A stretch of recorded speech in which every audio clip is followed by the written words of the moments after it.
Good evening, everyone. I'm going to call this joint meeting of Board of Finance and Board of Selectmen to order at 7:03. I'm Mike Anderson, Board of Finance.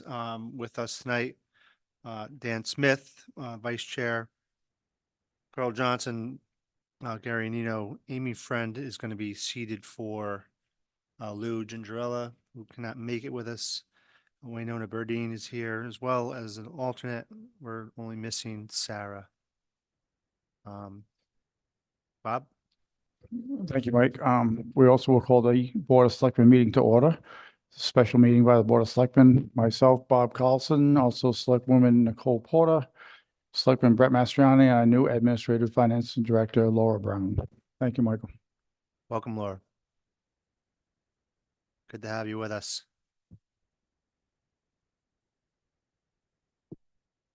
Agenda item number 2, we have public comment. Does anyone have any public comment to start? Anything online?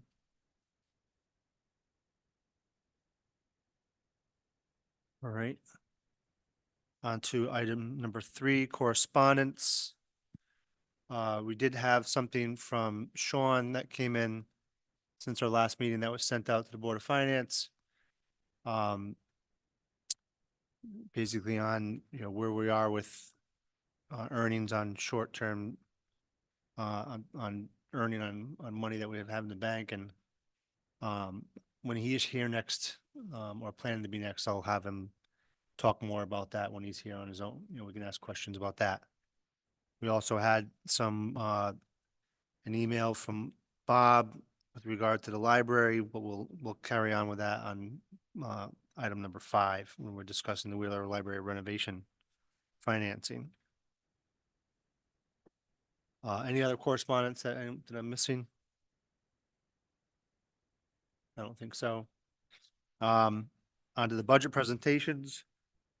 Our first department up is Registrar of Voters.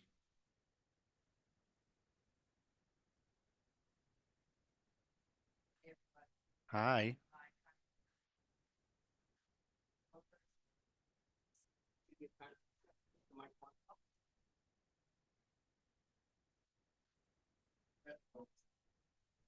Is it on? Okay, thank you. Connie Berardi, I am the Democratic Registrar of Voters, and Lewis is the Republican. The reason I wanted to ask to have a presentation on this tonight is because you're all aware of the fact that we are going to be conducting early voting this year. Early voting, in terms of the Registrar of Voters, it's going to add over 224 hours to our current workload. And that would be the same for poll workers. Right now, the state has granted us what did they give us? They gave us a grant, I'm sorry, for $10,500. So in this calendar year, not fiscal year, this calendar year, $10,500 will currently cover the cost of payroll only.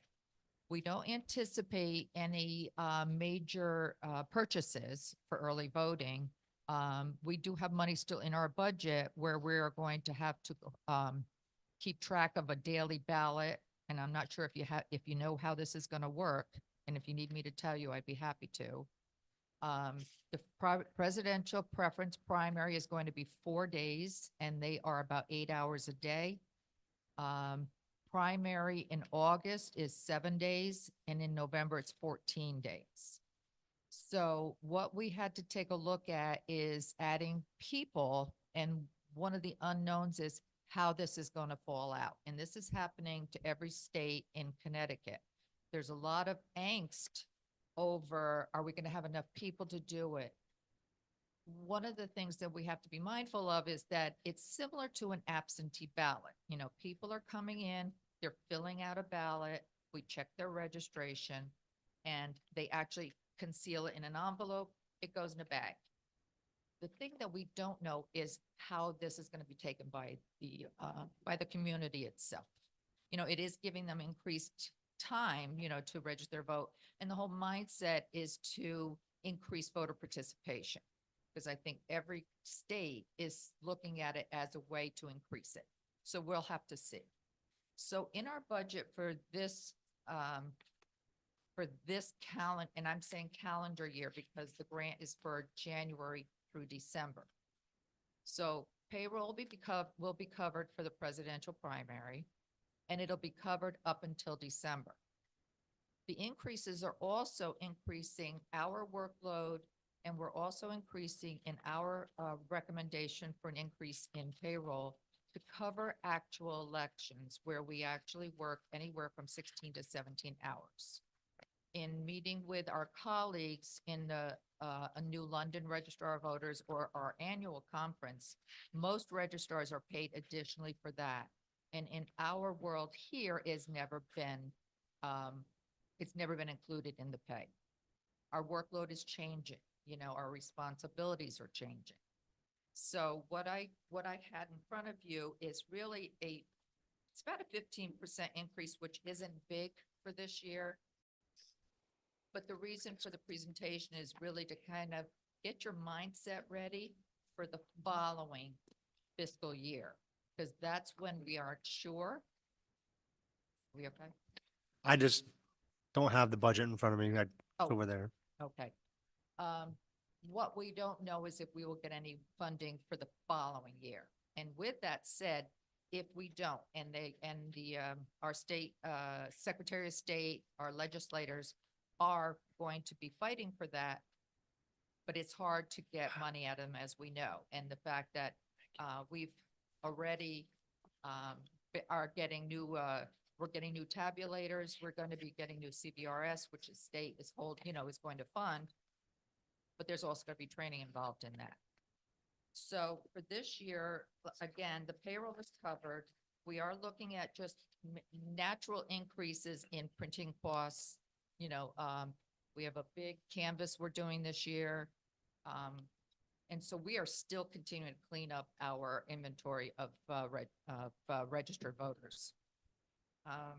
So I wanted to ask, if you would consider this. We did put the increase in for ourselves for those extra election days. And that is probably not covered by the grant, but it's not a major amount. But I just want you to be mindful of that. Any questions? Sorry, Oh, numbers. So you said 15% increase for this year. It's Be about- ready for next year. Those two numbers, please. All right, this year we're about $5,230. Okay. We're probably looking at 12,000 for the following year. And that's taking that grant into consideration and yeah. Perfect, thanks.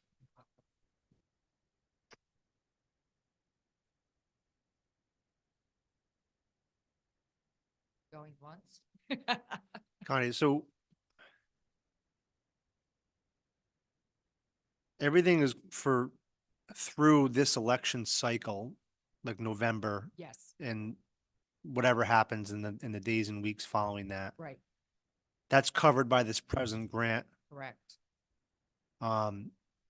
The extra time, is that covered by this extra grant or no? No, and that's about 3 election days, because there would be, actually, I'm saying maybe 4, potentially 4, because we are budgeting for 2 budget referendums in case it doesn't pass off to the first. We always do that. If we don't do 2, then we have a savings right there. Okay, It will include the primary in August. We always budget for it, but we don't always have one. We did not have one this past year where it would be, like our community, our elected officials in town, potentially state, but they are going to be in this election this coming year. So our purpose of adding them in is because we don't know. They are standard primaries, they're standard elections. So we always budget. There could always be a little bit of savings on it. Does that make sense? yes. The extra, how much on top of the grant are we looking for extra for just this election cycle? This So election- June to, Oh, I'm gonna say, gonna be about 80 hours. Say $27 an hour, couple thousand. Okay, that's not gonna be covered by the grant? Correct. Okay, Connie, and Sorry, I then, didn't I'm calculate sorry. that. and then that, and some of this is obviously gotta cover what's happening from January to June of next year. Yeah, because from January to June of next year, there will not be a presidential preference primary. So we won't have that as an election. So the only election will be the budget. And unless any unusual, unknown referendums come up. Yeah, there's no early voting cycles for any town referendums or budget.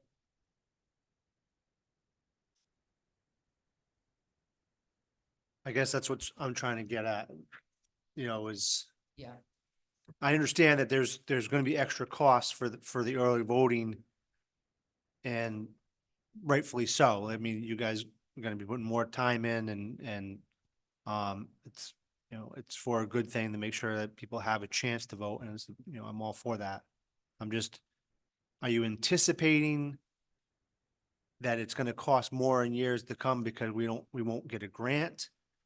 Or is it, because I'm just trying to say, what do we really need here, what we. Connie, need- versus Okay. what are we anticipating in future years because of this change in process? So in the current budget, what we need to add is our pay for the general elections that we currently aren't paying for.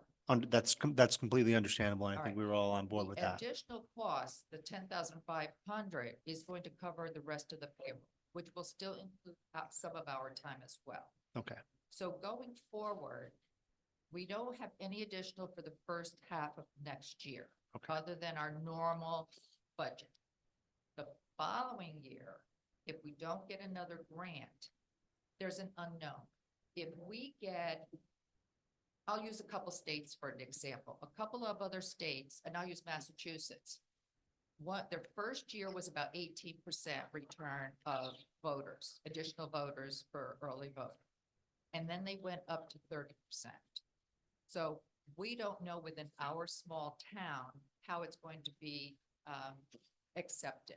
Yeah. Or, what the participation is. and I think that's where my point's I coming know. to, We don't know. so once we get through this first cycle of our learning curve, and we're back here again, in this same meeting, because I think you should stay on this, Oh, yeah.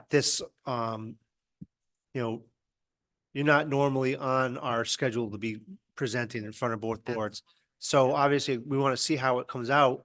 And obviously, if you don't get a grant again next year, that changes the whole thing completely. Absolutely. We're in a cycle right now where if you haven't heard, we're really focusing on making sure our capital budget is not getting kicked down the road this year. We have all of our normal contractual increases that we have no control over. I think we need to know, what is it that you guys know you need? And I think you should be paid for this extra time that you aren't being paid, or if there's anything that's not in your normal budget because of this new process. Right. And maybe you were not being paid enough for this whole time every year, given the workload that you have. Those are the numbers I think we need to put forth to Bob and those guys. If it's 2,000 versus 5. Yep. That counts. That matters to us. We want to be fair, but we want to be very, very, okay? Absolutely. All right. Now, So, I mean, our intent, and we have to do this also for the state, we have to record where we're spending our money. And so we're fortunate here that, we have some resources that are already in our budget now, that we're getting some supplies for early voting. I've talked to Bob about a couple minor things, that we need, because we're going to be doing it at this location. Which, again, I don't know if they're charged to us or not, but like a padlock on our storage door, a telephone that we need, and a laptop. Because as we look at people coming in and we have same-day registration, we have to run, back and forth, back and forth. So we're working where that might not cost us any extra money. But we are tasked with keeping track of all of our expenses. for Mhm. this. So, I mean, if, after tonight, if you want a little bit more numbers as we were going forward, I could do that. I just didn't prepare for that. Sure, I just, when, I think when when the Board of Selectmen are gonna go back and revise their original numbers, you may be asked to revise your numbers to say, all right, what is it that you guys really, you need for this cycle? And obviously, we're aware of it now, and next year, if things change with regard to grants and whatever, then we know we still have things to talk about, Right. but I don't know, does anyone else have any? I do too. Yeah, so two things, Connie. One, the numbers in the budget, the numbers given to me that you guys already approached me with, right? So those are correct numbers in the budget as we see them. Secondly, can you talk a little bit about what might happen with absentee voting starting next year? What's the talk that could happen? Well, we know that in the December election, they're putting in for unexcused absentee ballots. We don't believe that's gonna change early voting at all, because other states are not, early voting continues to go on. And it's, they might just have a different way of doing it than our state does. And this is all unknown to us, we are really, the whole state and all of or the registrars are struggling with how to make this happen. We have people saying, tell me how many people you need. We don't know how many people we need. We don't know who's gonna walk in the door, It's not a hard process, but they're making it harder than it has to be. Because that's the state. But no excuse absentee ballot could mean no early voting. It could mean It that, does. because it's kind of a duplication, isn't It it? absolutely is. The only difference in when you're doing an absentee balloting, you have the ability to pull it, and you can then change your ballot by coming in person. Early voting, you cannot change your ballot. Your ballot is as if you ran it through the tabulator the day it is submitted. So they may not, make any change to that.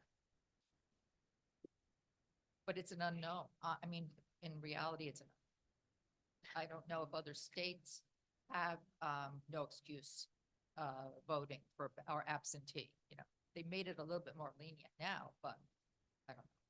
We don't know. We're not really in charge of that side of it. It's the town clerks. But it does, understandably, it would change this. If they decided to do away with it, I don't think they will. It's a lot of the legislators that want it because they want the increase in participation, to come.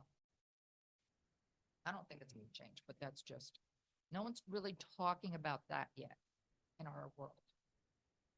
All right, Connie, Oh, Brett, come on. I have a question for you. So I know last Make it year, hard, make it easy.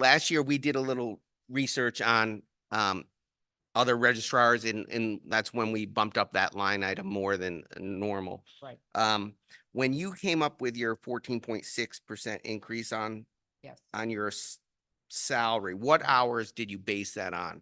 And how did you calculate it? There are 122 additional hours for early voting. And then there's 80 hours additional for the election days that we aren't currently compensated for on the 16, 17-hour days. Now. Okay, in- so in that- back up just 1 second. So the days that you say you're not compensated for now, that has nothing to do with the early voting. Not at all. So No. you made an adjustment Yes. Yes. based on that. Yes. And how many hours was that? It's another 80 hours. That would be 1, 2, 3, 4. Be 5 elections if the budget doesn't go through the first time and we have to run another, budget referendum. All right. And then on the operating expenses, it looks like we increased it, well, over actuals by $5,000 from 2022-23 to 23-24. Now I know we still have the primary and we have the budget referendum. Now, wait, you're saying how much? It's 19,921 versus 22,980? But prior to that, the actuals in 22-23 were Oh, we're less, 14,839. yes. So we have 2 more elections technically Yes. happening. And out of that 19, 921, we've only used 7,200. Right. So how much are these next two elections what's the average cost per? Bear with me. I got lots of scribbles.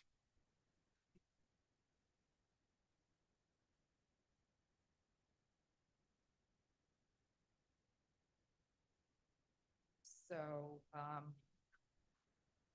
it's around a lot, not this one, the following one would be over $7,000 For the, for the for the actual budget elections alone. or the two elections Right. total? Yeah, and that would include the primaries, that's including the primaries. It's not including the extra pay for the registrars for the election day. Well, that's different. I'm just talking about the operating expenses. Oh, Yeah. operating expenses. It's going to, what we increased it on, based on a percentage of increase that like LHS, they do our ballots, they do our maintenance. That's where we took an increase. We are putting in for 2 new moderators training, which isn't a significant amount, but we are going to be looking for poll workers this year, and we're looking for moderators, and I'll be looking for a new deputy. Because as everybody knows, Pat Turner is not well, and she is my current deputy, so I don't have one at the moment. Right. So if things stay and if we only have one budget referendum, Right, we'll come in at that 2023 number. So we still have that extra 5,000. right. And then going forward, you want to bump that up another 30, where was it? I just lost track. Another 3,000. Okay, thanks. Anything further? Thanks, Connie. I put my CPA hat on for tonight. Just a I'm the point, executive registrar of voters. a point of order, Bob, Thank we're you. gonna seat Waynona for Sarah. I didn't realize Sarah was not gonna show up, so. Lou texted me, Sarah. Shame.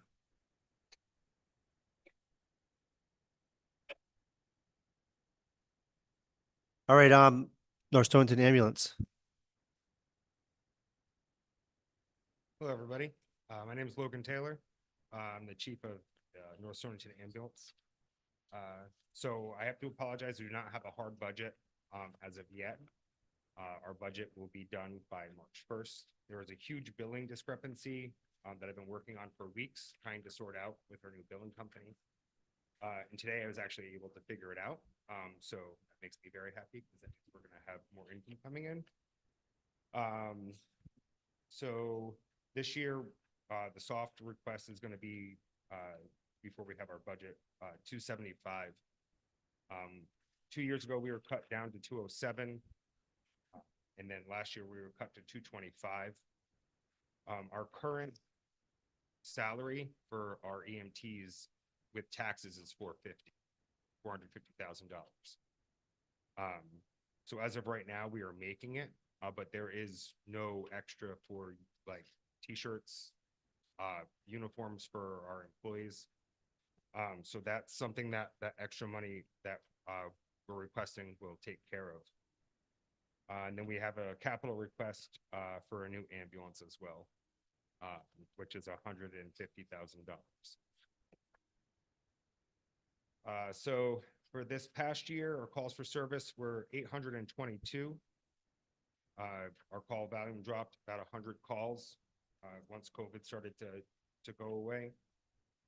Our average response time from the time of dispatch and on the air was 2 minutes.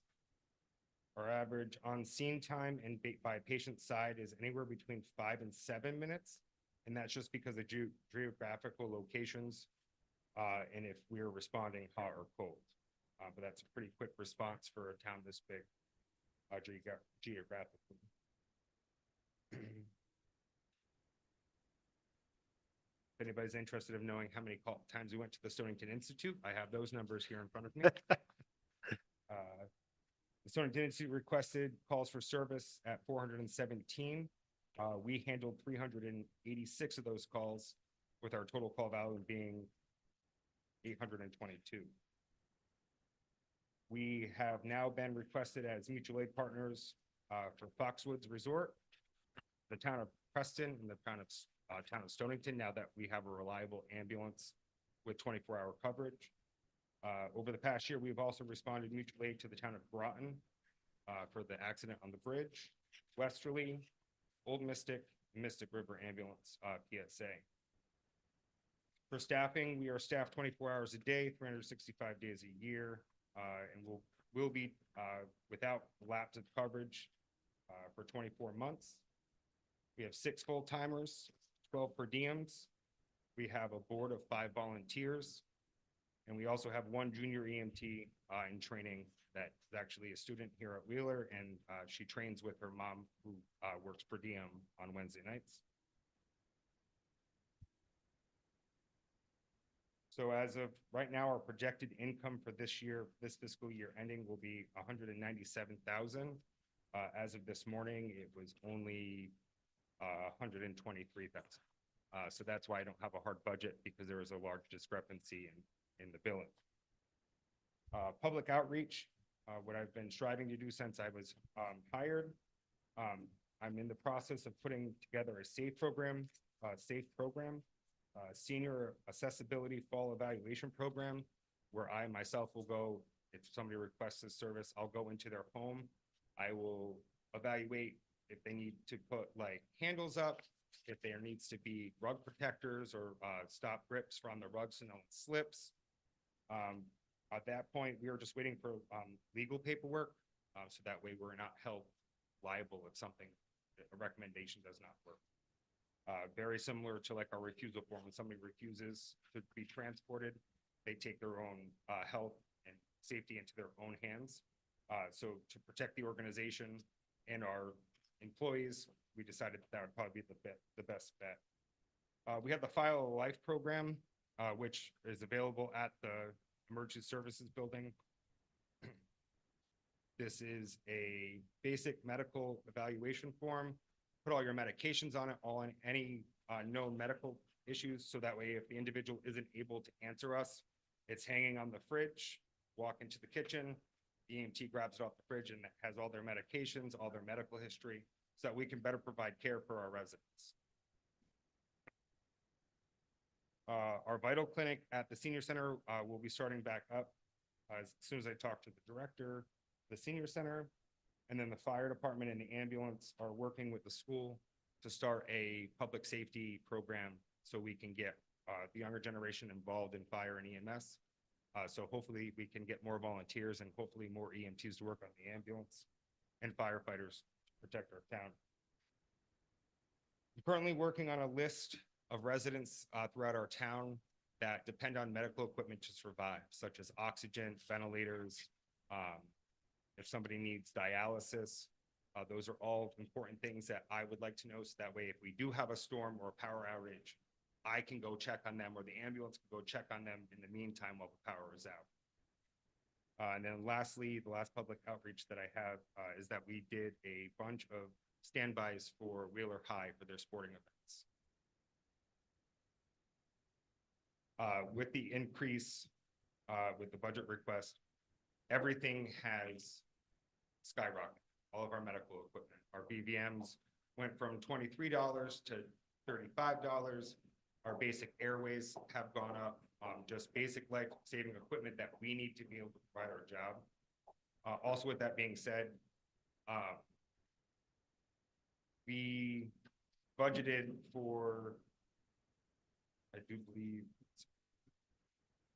we budgeted medical equipment at 2,600 and medical supplies at 3,000, and that's with pharmacology for epi, Narcan, oral glucose, aspirin, and glucometry. And at this point, my medical equipment is at 5,400 and my medical supply is at 43. And that's because when the pandemic hit, to get our hands on certain equipment, we were waiting weeks and weeks and weeks and weeks. So I have a small surplus in our medical closet, so that way if something like that happens again, we always have the equipment that our residents are gonna need, in case of a life-saving emergency. Mike, a couple of questions. Please. Okay, so a couple of things. You mentioned Narcan. I talked to Ledgelight today and they'll give us all the Narcan we want. They'll replenish you, and also if there's any place in town, whether it be schools, library and so on, they'd be glad to put some Narcan there as well as some stations around town. So we can do that. It won't cost you.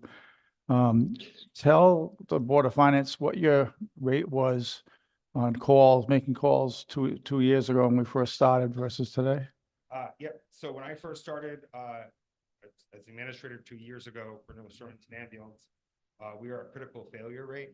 We only had staffing on 3 or 4 days out of the week. We had days where we only had 1 EMT at the building. Soon after I came, well, they hired full-time staff, after they hired me. And then we were still at critical failure, not being able to find EMTs on the weekends and at night, during the weekend. Since then, we started originally with 4 full-timers, myself included. We added 2 more full-timers, to cover the weekend shifts because no one wants to work the weekends. So it's beneficial for us to always have somebody on the truck and readily available. So at this point, we're 100% covering all first due calls. Only a small majority of the institute calls were covered by mutual aid agreements, or covering our actual emergencies while we were at the institute. But at this point, we have not missed a single first due call in almost 24 months. Excellent. Another thing is, so when we looked and we talked about keeping NSAA versus going to American Ambulance, remember those discussions? Yes. And we went from, I think it was 68% to 100% calls. Also, on the mutual aid, we don't get revenue for that, right? It's just an aid that we will give them mutual aid and they return it. Is that how that works? Yeah, so the way that mutual aid works is basically you wash my back, I'll wash yours. So if an agency is gonna drop a call, if there's nobody there to answer it, somebody has to come in and answer it. So we have mutual aid agreements that say that if you don't have a crew available, we will respond in and we will take care of your residents. And the only revenue that comes from that is from the bill. You brought up capital. We're not talking about capital tonight per se, but your ambulance is in the capital budget. And can you just talk for a minute about what your philosophy was on that 10-year turn and the ambulances, which 2 types of ambulance you want to get and when? Yep, so as of right now, we're putting in for a Ford Transit, which at this point is $130,000. Might have gone up over the past couple of months. But it's 150, so we can have it lettered, have our radios installed, have our power loader stretcher installed from 100. And the reason why we're requesting that is because Ambulance 100 is a 2008. It has a little over 145,000 miles on it. It did have a transmission and a motor replaced right after we got the new Ambulance 101 in 2019. Unfortunately, when you put a new motor and new transmission into an old truck, it starts to overpower everything. Not only that, but coming up to DOT inspections that we had last year, or a few months ago rather, we were told that it's going to need a significant amount of work. It's starting to rot from the frame up. We have rot underneath our door panels. And the EMTs don't feel safe operating. Every time you take it out, the check engine light comes on or the battery light comes on. As of right now, we're limping it along and using it as a backup truck. If 101 needs to go out for an oil change, it needs mechanical. They used it 2 weeks ago. They went to the hospital and it wouldn't start when they were done dropping off the patient. So they had to shut off the lights and shut down all the power equipment and then start the vehicle and then turn everything back. Okay, so so when you're looking in this year's budget, for next year's budget, is actually the van type. And then you'd like to keep a van in a box and do them on 5-year intervals, is that it? Yep, so we're looking at the Ford Transit because it's a smaller model. Would be perfect for the institute runs, would be perfect for like a mental disorder call. But that big box ambulance is called the Class B ambulance. And we need that type of ambulance for actual life-saving emergencies, cardiac arrest, respiratory arrest, seizures, strokes. There's a lot of hands that come aboard when, when we request ALS, a paramedic unit, and we need a lot of room to work.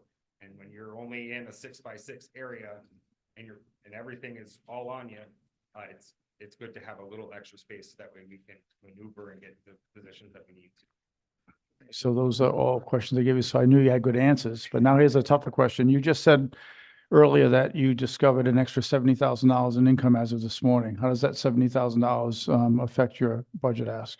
Well, before I found that error, our billing income was only at 123,000. So we were gonna be at a large deficit if we couldn't figure out what was going on with the billing.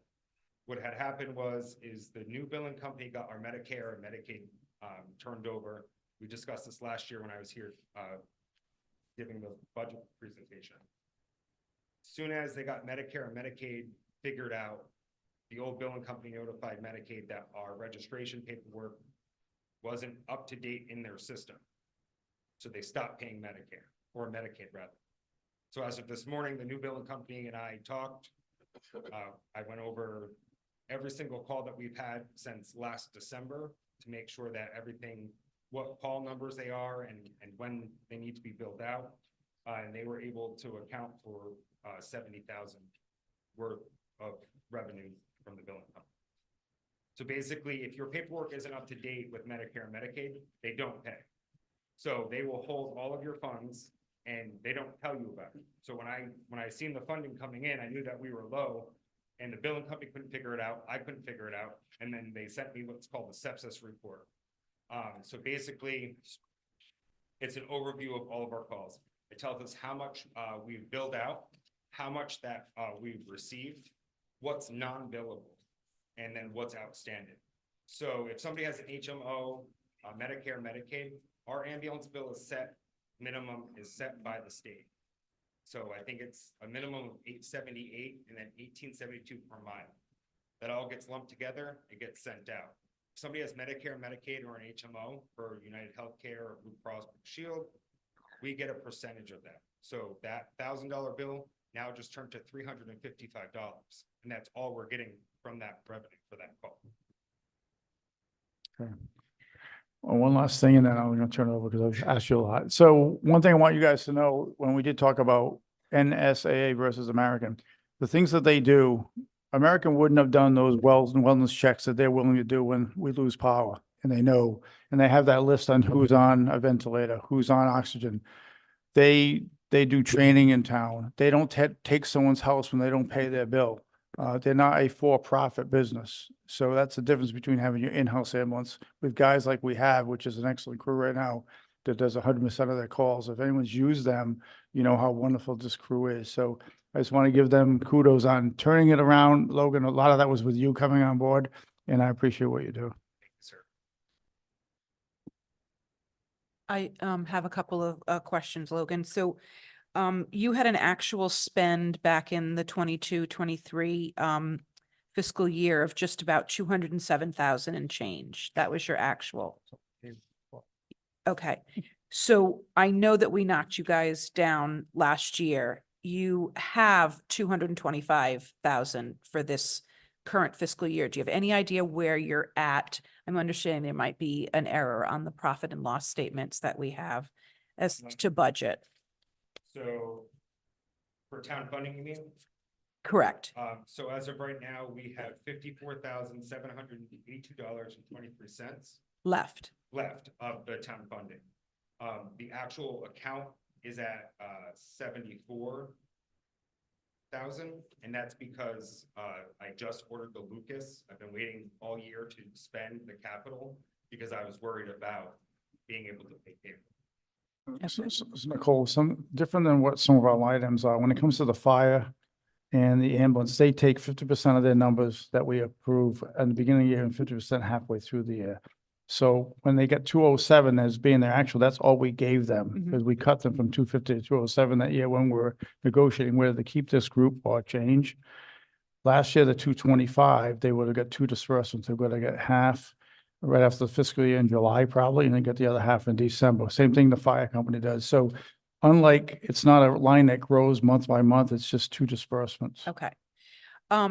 So you're asking for an increase of 50,000 this coming fiscal year for 275,000.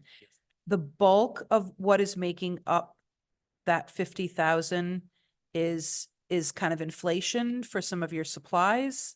Inflation, pay raises for our full-time EMTs, our per diem EMTs.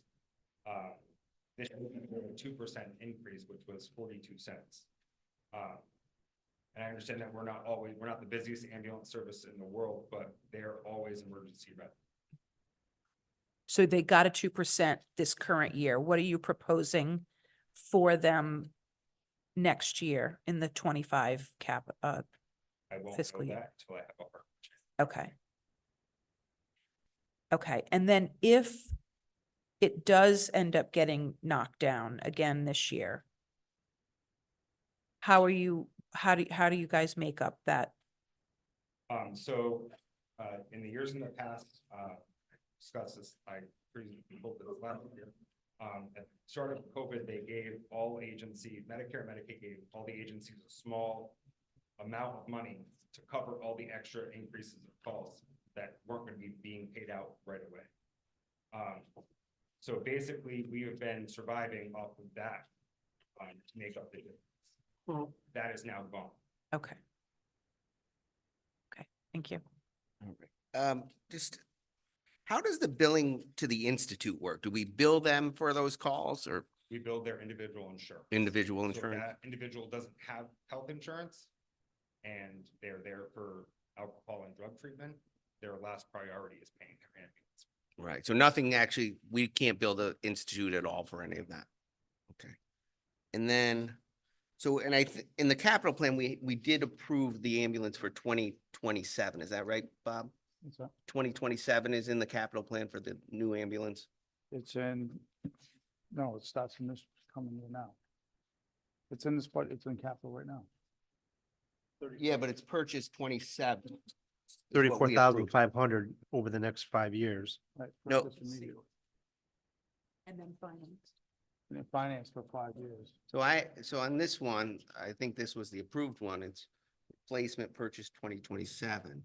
So I think that notations was from the old budget. We Okay. put in the capital as it starts So we're- this year, goes 5 So the consecutive years. 50,000, so this isn't, we're putting it away for 50, okay, No, all right. Perfect. So like much like everything else, they have grown in price, everything's increased.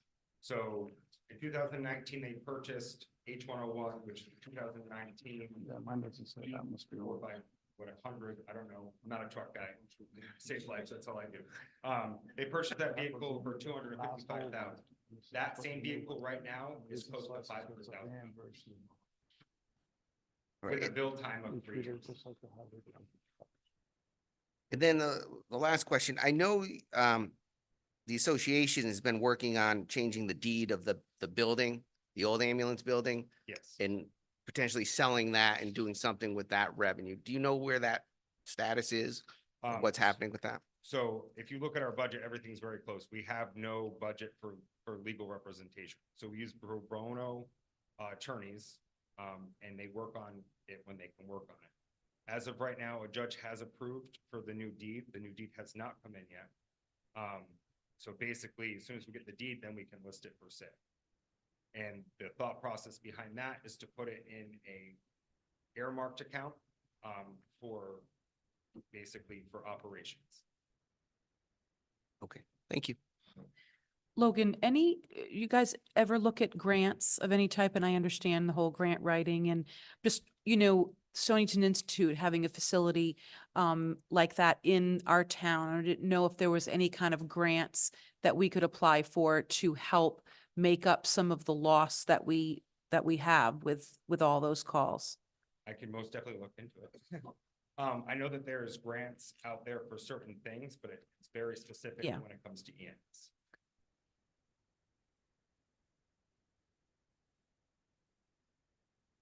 Anything further from Board of Selectmen? Open it up to Board of Finance. Bob, you opened the door, so I'm gonna ask. And I agree not taking somebody's house, but with the ambulance association, if we have a resident do we bill them? And if they don't pay, what do we do? So there is no right or wrong answer. So, Yeah, yeah, so got it. as far as I'm concerned, as the operations of the ambulance company, we receive town funding. Mhm. So those residents are paying taxes. So I can't in good faith put them into collections or put a lien on their home or their motor vehicle when they have already paid their taxes to the town that's already subsidizing us to operate. When it comes to out-of-towners, like people who have motor vehicle accidents on Route 2, when we respond to Foxwoods, we go up to the golf course, we go to the Institute. We're going to be discussing with the board to send those to collections. No, But in good faith, I can't do that to a town resident. yeah, but as a matter of process, so typically a resident does a call for the ambulance and it falls on the tax base, right? Or do we, or do we bill and some people pay and some don't pay? I was So just some bill, confused. or some pay and some don't. Okay, And a large majority of our calls come out of the Institute and nobody has good insurance. They have not saying that Medicare and Medicaid aren't good insurance. But the percentage that they give in revenue back to the company is very small. okay. So an average run from the Institute to Westerly is $1,078 and some change. We only receive $355 from them. Yeah. And if they don't have insurance, then we get nothing. We have a winner. Thank you. I just want to comment, I do like that you take that approach with the taxpayers because and I just double checked because I thought I saw when I was looking up some of our town lawsuits that the ambulance association used to file claim in small claims court against our residents. And I always felt that was a little rough, I thought, but I'm glad that that kind of changed and you're not going after those smaller dollar values that through the court system to our residents. So. Yeah, and part of that is that we don't want to hinder the 911 system. So if somebody is suffering a medical emergency, we don't want them to worry about if they can pay Right. their bill or not. Them being alive is more important to the town and to their families than being worried about the $1,000 trip to Westerly or Bacchus or L&M for life-saving treatment. Right, I appreciate that. Thanks. I just, want to clarify on our capital plan. In this budget, I'm looking at February 16th, 2024 draft. It's 34.5. That's correct, right? Is that paying financing and buying that equipment now, or is that? Right, we treated it the same as we did the highway garage Truck, truck, so it's okay. financed for 5 years. And then at the end of when we talked about the 5-year plan, the 20-year plan that night. At the end of 5 years, we'd look at getting the other ambulance, and that each ambulance would last 10 years. So we'd have the van ambulance, we buy it now, pay it off in 5 years, and we have 5 years with no payments on it. Buy the box ambulance, pay that for 5 years, which would be a bigger number than this because it's a more expensive ambulance. But ambulance the life would be 10 years, correct, Logan? That's what you figure you would normally get out of an ambulance is 10 years. Yes, sir. But instead of having 2 box ambulances, which is very expensive, go to the van and the box, and then depending on what the call is, which one you would send. Right. So you said something about a 3-year lead time though. So with the box truck. Oh, with the big box truck, okay. There's a 3-year lead time. We're looking at the van, we're looking at paying for the van with this, at this If I time. called the dealer tomorrow, they would have it, if we had the finance, they would have it here as soon as it was like. They Okay. already have a stock of them, they're mass produced, because they come as their standard. So everything's the same, they can just send it right through the line and build it. Okay, Where with a box ambulance, you have to go through the specs of the cabinets and the lighting and what you want this and where you want that. So right. everything's very specialized when you order a big truck like that, and that's why they're so expensive. so just so we're all on the same page, none of your revenue ever, it goes to you guys, it doesn't go to the town, like there's no revenue that's listed on our budget. Yeah, so 89% of our revenue and the funding from the town goes directly to payroll. The question is, when you get all your revenue, none of that goes into the town budget as revenue that goes into yours. So we don't know what your revenue is actually. We're just relying on your assessment of what you need from us to help you operate, correct? And I can let you know every year how much we, collected in billing. Okay. We Year can, to- we can assume it's not covering the costs, year- unfortunately. With, year- with the year- high Medicaid and Medicare call rate, you're exactly right. We're making like 33 cents on the dollar. No, I understand. I year to understand. I date, just as want to make of- sure that we're all on the same page. We understand what the process is here. And, Year to date, as of 2 days ago, our income was, or our billing income was, 122, 33.9. So it's very low. But now that, with that, finding the extra parts that weren't being billed out, everything will line almost seamlessly this year. Mike, we're working on an emergency services plan right now with Logan that has to be done by the end of this month. And I think part of that is every 6 months, they can report back to us and tell us exactly where they are with income. So, and you don't mind doing that, correct? I think we started that last year, but in a 6-month interval, come in and say, this is where we are with income, what we build out, what we've collected, and what we have. And I know you don't have much of a savings account, but and maybe fill us in on what's happening with that building on Maine's Crossing. Oh, absolutely. And the reality of the situation is we're a nonprofit organization. We can't have extra money. So at this point, I mean, we're nickel and a diamond at this point, the end of this fiscal year. But we don't have, we can't hide money. We can't keep storing money because we're a nonprofit. So we have to spend it. We don't purchase our own vehicles. We don't have our own, like we were in the public safety building. So there's nothing that we need extra money for besides just the general operation of the company, uniforms, and then maybe one day we might even actually have like a dinner for our members. Logan. The truck is 3 years out. Is it basically the same thing as what the firehouse is talking about? If we put a down payment on it today, it holds that price while we build it? Or does it have to, So the ambulance that we want to purchase this year, yeah, that one I understand. Yep. The new box truck says 3-year build out. yes, If we put a down payment and order it today, locked in the price, does that price stay until they build it? Or do they have to increase it? not too sure about Okay. that. I think it changes. I think there's always a fluctuation if the price of the cabin chassis goes up. Okay, thank you. anything else?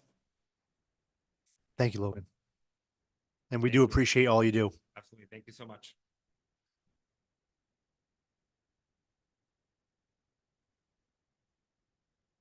Wheeler Library.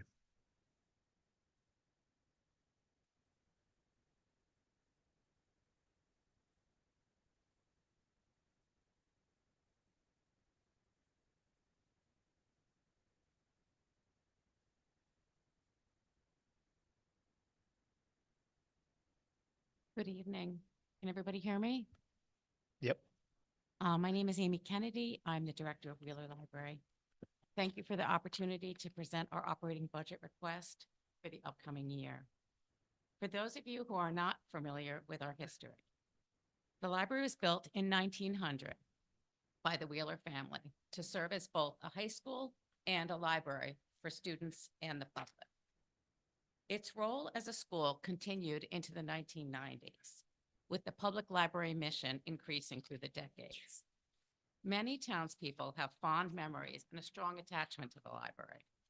The staff, trustees, and volunteers share that same sense of pride and work hard to provide an excellent library for North Stonington.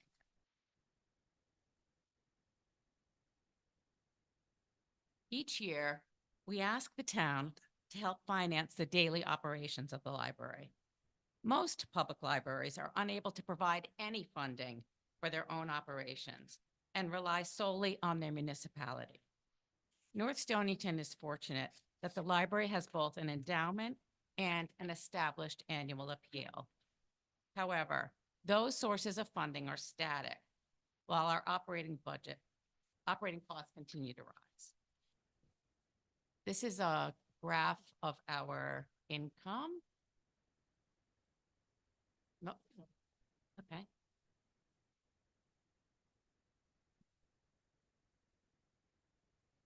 Here's a graph of our income for our income for next year, staying about the same as this year.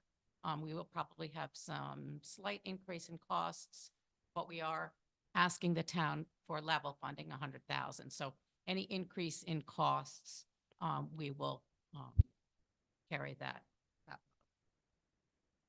The library's endowment left by the Wheeler family is essentially a savings account for unexpected and large expenditures that exceed the operating budget or for capital projects. For example, our aging elevator has been out of service for now 3 weeks. The cost for its repair is approaching $5,000. This unexpected expense can be borne by the endowment. The library board has adopted a standard spending rule used by nonprofits, which allows us to use about 4% of the endowment's value as part of the operating budget. Endowments are not meant to be spent down, and should that happen, the town of North Stonington would be solely responsible for the building's maintenance, the staff's wages, library materials and programming, and the upkeep of the surrounding grounds. For fiscal year 24-25, our request remains the same as last year, $100,000. The increase for our current fiscal year, 2023-24, demonstrated a commitment by the town to work towards state standards. This graph illustrates the investment made by similar towns in their libraries. All of these libraries serve a similar population to North Stonington. They each maintain an endowment and they conduct an annual appeal. Last year, we asked for a substantial increase in order to accomplish a number of goals, and we are happy to report that we were able to achieve them. The funding from the town enabled us to do several important things. We were able to expand our morning and evening hours. We brought employee wages in line with other similar towns, and we boosted the number of programs we offer to the community. Because programming is so important in our small and rural town, we hired a part-time coordinator who ensures that our calendar is full. We want the library to remain relevant and engaging. It is rare to have a quiet day, and we are providing, with your help, a vibrant space that is open enough hours to serve the community, provides services and materials for both learning and fun, and is staffed by professionals who are paid fairly for their work. Level funding for this upcoming budget year will maintain those programs, services, and hours. Every day, residents visit the building to take advantage of the resources within, from copying, scanning, and faxing, to story hours, lectures, movies, and classroom visits from the elementary school. Over the past month, we've held a classical music concert, a lecture on adventure travel, an open mic for high school students, group meetings for writers, photographers, artists, cooks, gardeners, and knitters. We've had line dancing lessons. Each Saturday, we offer tech tutoring. Our summer reading program for all ages is tailored to our community and focuses on its unique resources and character. Last year, for example, we have story time at local farms, open spaces, and businesses. Last summer, our concert series brought hundreds of townspeople to the library lawn to listen to great local music together with friends and neighbors. Along with the programs and collections in the building itself, the library provides access to ebooks, audiobooks, and e-magazines. Even when the building is closed, townspeople can download the information and books that they need. And North Stonington residents are heavy library users. This slide illustrates our town library cardholder percentage as compared with the rest of the state of Connecticut. None of this happens without the town's help. Your assistance is crucial to our success. We look forward to continuing our partnership with a shared goal of a well-funded library that best serves our community. I want to just mention a couple of numbers, and I'm sure you'll ask me some questions. our current budget is about $250,000. Our cost will rise, as I said, a little bit, but we are not asking the town to pay any additional monies next year. I was asked informally by Bob a few months ago whether the town could provide the allocation in more than one disbursement. We understand the fiscal reasons for doing that, and that would absolutely be fine. I will take your questions. Go ahead, Wendy. I just wanted to make sure that I heard you correctly. Whenever you had your pie charts up and you were talking about Yes. income and expenses. Yeah. Can I you go think- back to that, Emily? Thanks. Yeah. Go. We just stopped the share. Assistant. Okay, all right, no problem. Okay, So you had mentioned about the endowment and the use, that there was about 4% of the endowment being Yes. used currently. yeah, And I think I heard you say that without the endowment, that the town would be responsible for salaries and upkeep of the maintenance and the grounds and that type of thing. Can you just elaborate for me a little bit on that point? absolutely. So the Wheeler family left an endowment of $100,000 in around 1910. That has grown to about $1.6 million. And we draw for 4% of that each year for the operating budget. So my statement is that $1.5 million will disappear if we have to carry the entire financing of the library each year. So we've had some pushback in prior years about the endowment and why we don't just use the endowment to pay our operating budget each year. And what we're saying is that if we were to do that, that endowment would go away and then the library would become a municipal agency. Does that help? Yeah. It can't be this easy. So I'm just looking at the numbers, Amy. It looks, you're using about $150,000 out of the endowment to cover your expenses. You said you had No. 250, No, no, we're using, from the endowment, we're using 60,000. 60,000. Yes. All right, I thought I heard you Yes. something about 250,000 in No, overall that's our cost. budget. Oh, your That's budget. our budget. Okay. That's our budget. So the town provides 100,000, the endowment pulls in about 60,000. And the rest. Oh, you have, Yep, and the okay, rest you is have- from the annual appeal, yeah, got it. wreath sales. Got it. Yep. Okay, All right. Is the endowment being actively managed through, that endowment is actively managed at Washington Trust by a professional team. by a Yeah. professional team? Absolutely. So that's going through different, like bonds and it's got a full Yes. portfolio, is it? Yeah, and it's relatively conservative portfolio. I think we're at 60, 40, 60 bonds, 40 stocks. Okay.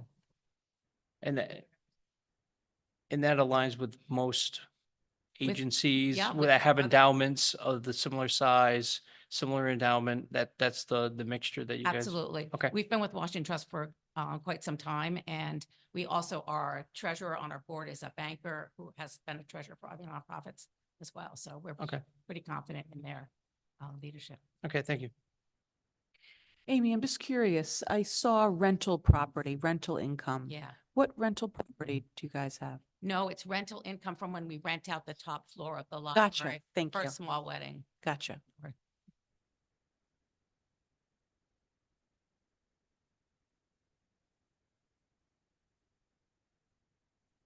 Thank you. Yeah, thank you. Well, Sorry. So Columbia, East Granby, Preston, Yeah, municipal libraries or private libraries? Association. So it's that's a why we private. picked them. They're Okay. association libraries, just like we are. Their population and demographics, their angelic rank are similar to North Stonington's. That's So why we they're a chose private those. library open to the public.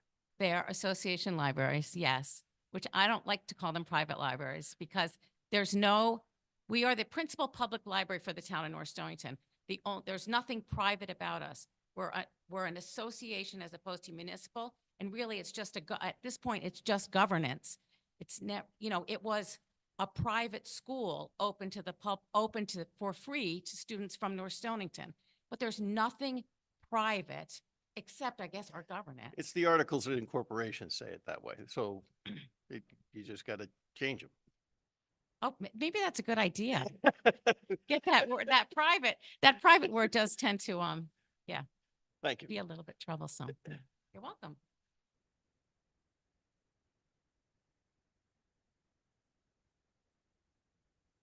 Okay. On to, Parks and Rec.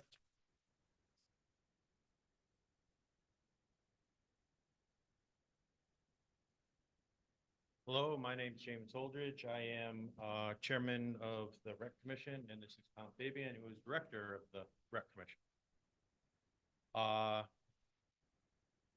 This year, with the camp staff, the salary is gonna go up about 5% because we have to increase their wages from $15 an hour to $15.69 because of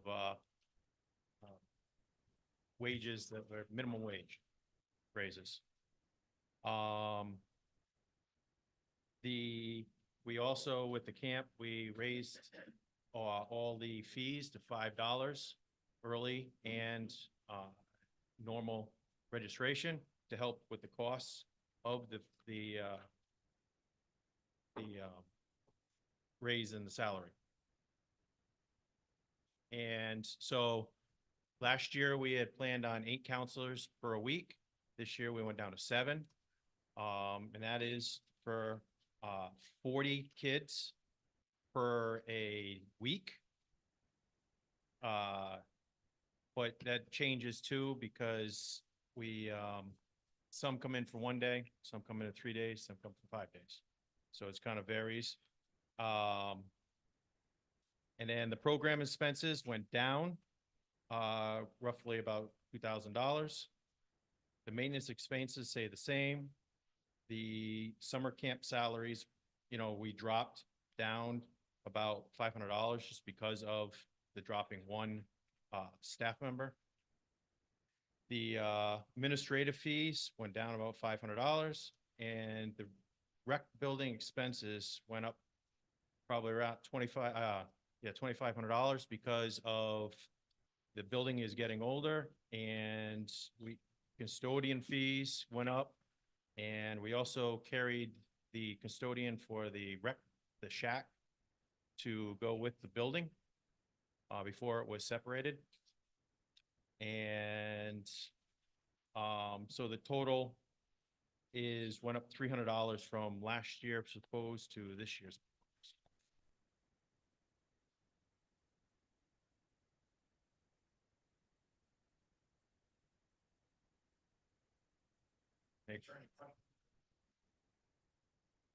The numbers we have here are correct.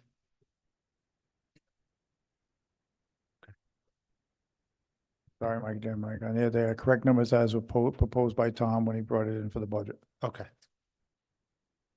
And I'm sorry, James, when you were talking originally about the increase of the minimum wage, where is that reflected in this? Okay.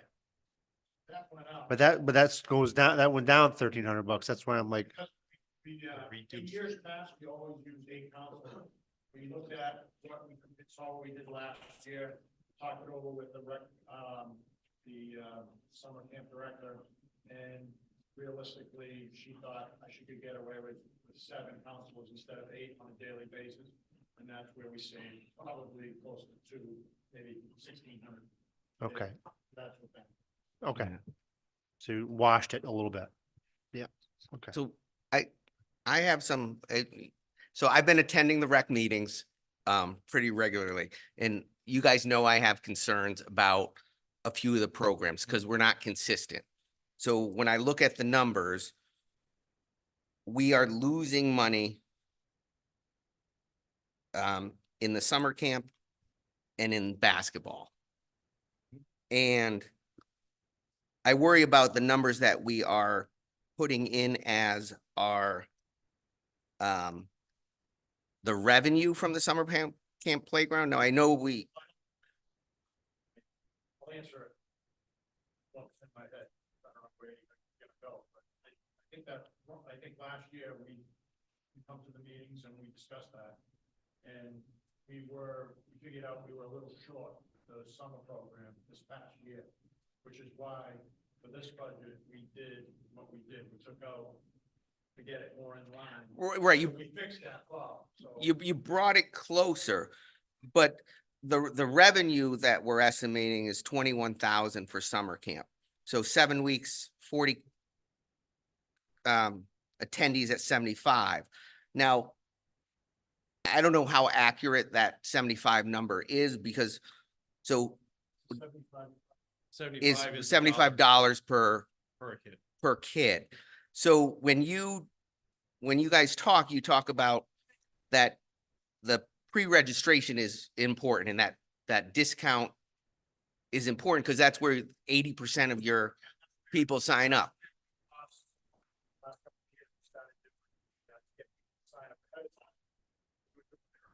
Right, which you're, Into. right, but you're still doing the early bird. So right now it's $70 if people sign up by March or April, whatever the date is. And then if they have a second child, it's $20 off that number as well.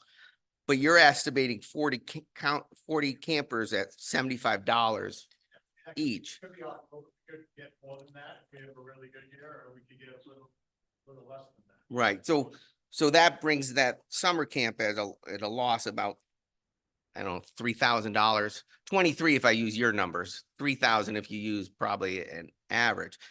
And the problem I have with it, and I stated at your meeting, is that we're not consistent. So that program, we don't charge our residents enough to cover those costs because we also provide snacks. So if you look at other camps, you have to send your child with the snacks that they use. The bouncy houses and the water slide or the field trips, those are what puts you over breaking even. But on the flip side, I feel like we charge too much on soccer because that's making $3,000 based on what you propose. So, sorry, my battery's dying. So the people that are going to summer camp, other residents are paying for them to go to that camp. They're paying over what those parents are paying. We're picking up the fees. But on some of the other programs, like the soccer, people are paying a lot more than it's costing to run that program, which is helping subsidize the summer camp to a certain extent. Well, soccer summary that I have right here, we took in $4,700 and we paid out $4,300. So I'm going by you.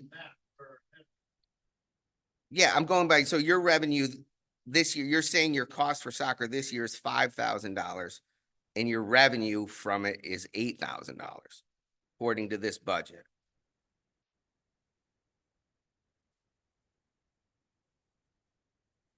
I'm looking at your breakdown. So, your estimated revenue, recreation budget, and then your breakdown of expenses. Just so we're all on the same page, you have more detailed information than we have. We have a breakdown of their Right. actual, each program. Falls off right there.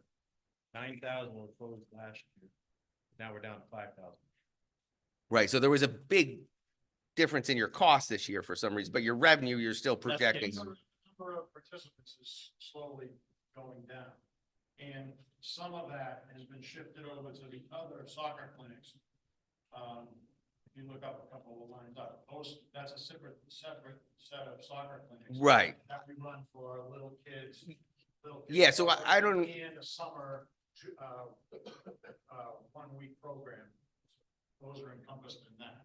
Yeah, so I didn't include that because when I look. In previous years, that was all lumped under one, which is why, and plus we had more kids, which is, we used to spend 9, we used to be part of the CJSA and all of that, so. Right, so I look at it, if certain programs are to break even, so whether it's we run them or people come in to run them, someone that's taking archery, that breaks even, right? So the residents aren't paying for that child to play, to take archery. But if they want to go to summer camp or basketball, then other residents are paying for that child to go because we're not breaking even on those. And I think we should be somewhat consistent when we do these things. That's, false start. So that- but, based on what we put in, Oh, no, so like I said, on this year, you look to be 3,000 above where you should be. 5,000. I estimated, yeah, the program might get a few more kids. So you have fall youth soccer, 100 participants at $80 is $8,000. But then you have a cost breakdown of $5,000. So if it costs 5,000 and we're bringing in 8,000, then we're making $3,000 on the soccer.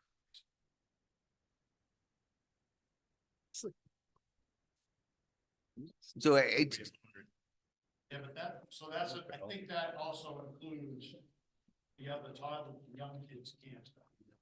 Pretty sure. are in the fall Yeah, youth that- soccer. that's- I think that's merged in with that number.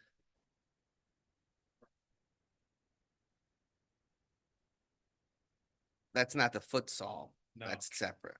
So, All right, so I guess we'd need I'd like a breakdown of that when we discuss at our meeting. Because I thought each program was separate, because the toddler ones, do we run those ourselves? No, we have, that goes out. that goes up. Right, and Whatever comes in goes up, so that's not, there's no, it's not one of the programs that you're worried. right, so then I guess we have to look at those numbers of the estimated revenue on that. Years past, they were all lumped together. Right. It's just and before I started going to your meetings, we've always been, and we talk about that rec programs pay for themselves pretty much, other than, the salaries of the director and, fields and all that. So the programs pay for themselves, but after coming to the meetings and seeing some of this, we don't always do that. So if we were to remove the field trip parts and the bounce house and the snacks, and then that program breaks even, would you still be able to run the program without having those things? Okay. All right, that's perfect. And then one, Those things have all been in there before I carried it over. right, but the other expensive has been coming up. Well, the expenses weren't as high before, though, in the hourly rate, wages, and all those things. So the metrics were a little different on those. And then the other thing, and the basketball. So since we've merged with Groton on that, our cost has gone up on that. Is there any way to bring that down? Can we? I know we pay for like the shirts and stuff. Is there a way to get sponsors for those kind of things? Yeah, we talked about. And just the premise of this is when we meet, and last night we met and we spent an hour on our budget, and we were able to cut $36,000 after spending an hour, taking $500 here. And, we take money from the Pawcatuck Neighborhood Center or some of these social services that you don't really want to take money from. So every little dollar makes a difference. So those are the things that when we look at it as a whole, where can we try to bring those a little more in line? And then my only other question was about the basketball. And then second, when we put in miscellaneous new programs, $5,000. And I know those wash. So we put it in the revenue and we put it in the expense line items. What I do worry about is if those revenues don't come in, but those expenses are used, then there's no going back for that. But if we do like we've done last year, and actually that additional appropriation they never needed it. But if we don't put that 5,000 in here, even though it's a wash in the budget, unless it doesn't come in, if you have these additional programs, can't we, by the end of the year, just come for an additional appropriation under the understanding that those pay for themselves? So it's even, it breaks even compared to holding those numbers in the budget, even though it's in the revenue. If it doesn't come in, those expenses can still be Generally, used. last year, we didn't use all of the allotted amount because we had some ARPA money that we used for certain programs. And a lot of those are, like, some of that money is gonna get used for people that decide, which they haven't decided at this moment, but people are letting me know, from this point forward, they're gonna run a summer program of some type that piggybacks onto the morning program. So a lot of the parents like that in town, that we try to run, can't do it every week. We would if we could, but we try to run a program that's an afternoon program that piggybacks to the morning program. So it gives people a couple more hours to leave their kid. So that's what we do instead of running a full day. So I already have somebody that just recently told me this week that they plan on doing 3 of those, which we did last year, but I think last year it came out of the ARPA money. Right. But the majority of the time, those extra programs, so I know there's been a lot of talk with people want all day summer camp. But I know you don't like it to happen, but when we're talking about the needs of our residents, that does come up. Because a lot of people can't drop their child off at 8:30 and pick them up at 11:30. And out of 800 students, we have 40 kids that sign up for day camp. But I would say if you went to the Stonington camp, you'd see at least 30 kids from North Stonington at that camp because it's an all day. So it's just, I know you guys talk about it during your meetings. We do that. Might move back to one of the schools. Because we have This to is have, where that program originated. where we have to have the kitchen, we have to have staff for the kitchen, we have to have, No, understandable. that's, But I know, I do know that some of your members have brought it up yes. on your committee. But those afternoon programs are run differently because whoever runs that program bills the town and we bill it's a wash. So why do we run the morning program differently than we run the afternoon program technically? That's the way it run prior to me getting there, and that's how it was set up, and we continue with that model, and that's how it's run. And in the past administrations in town have always said, we're not here to make a profit or whatever, as long as you're close in the ballpark, we're providing a service to the people in town. That's been the philosophy in the town.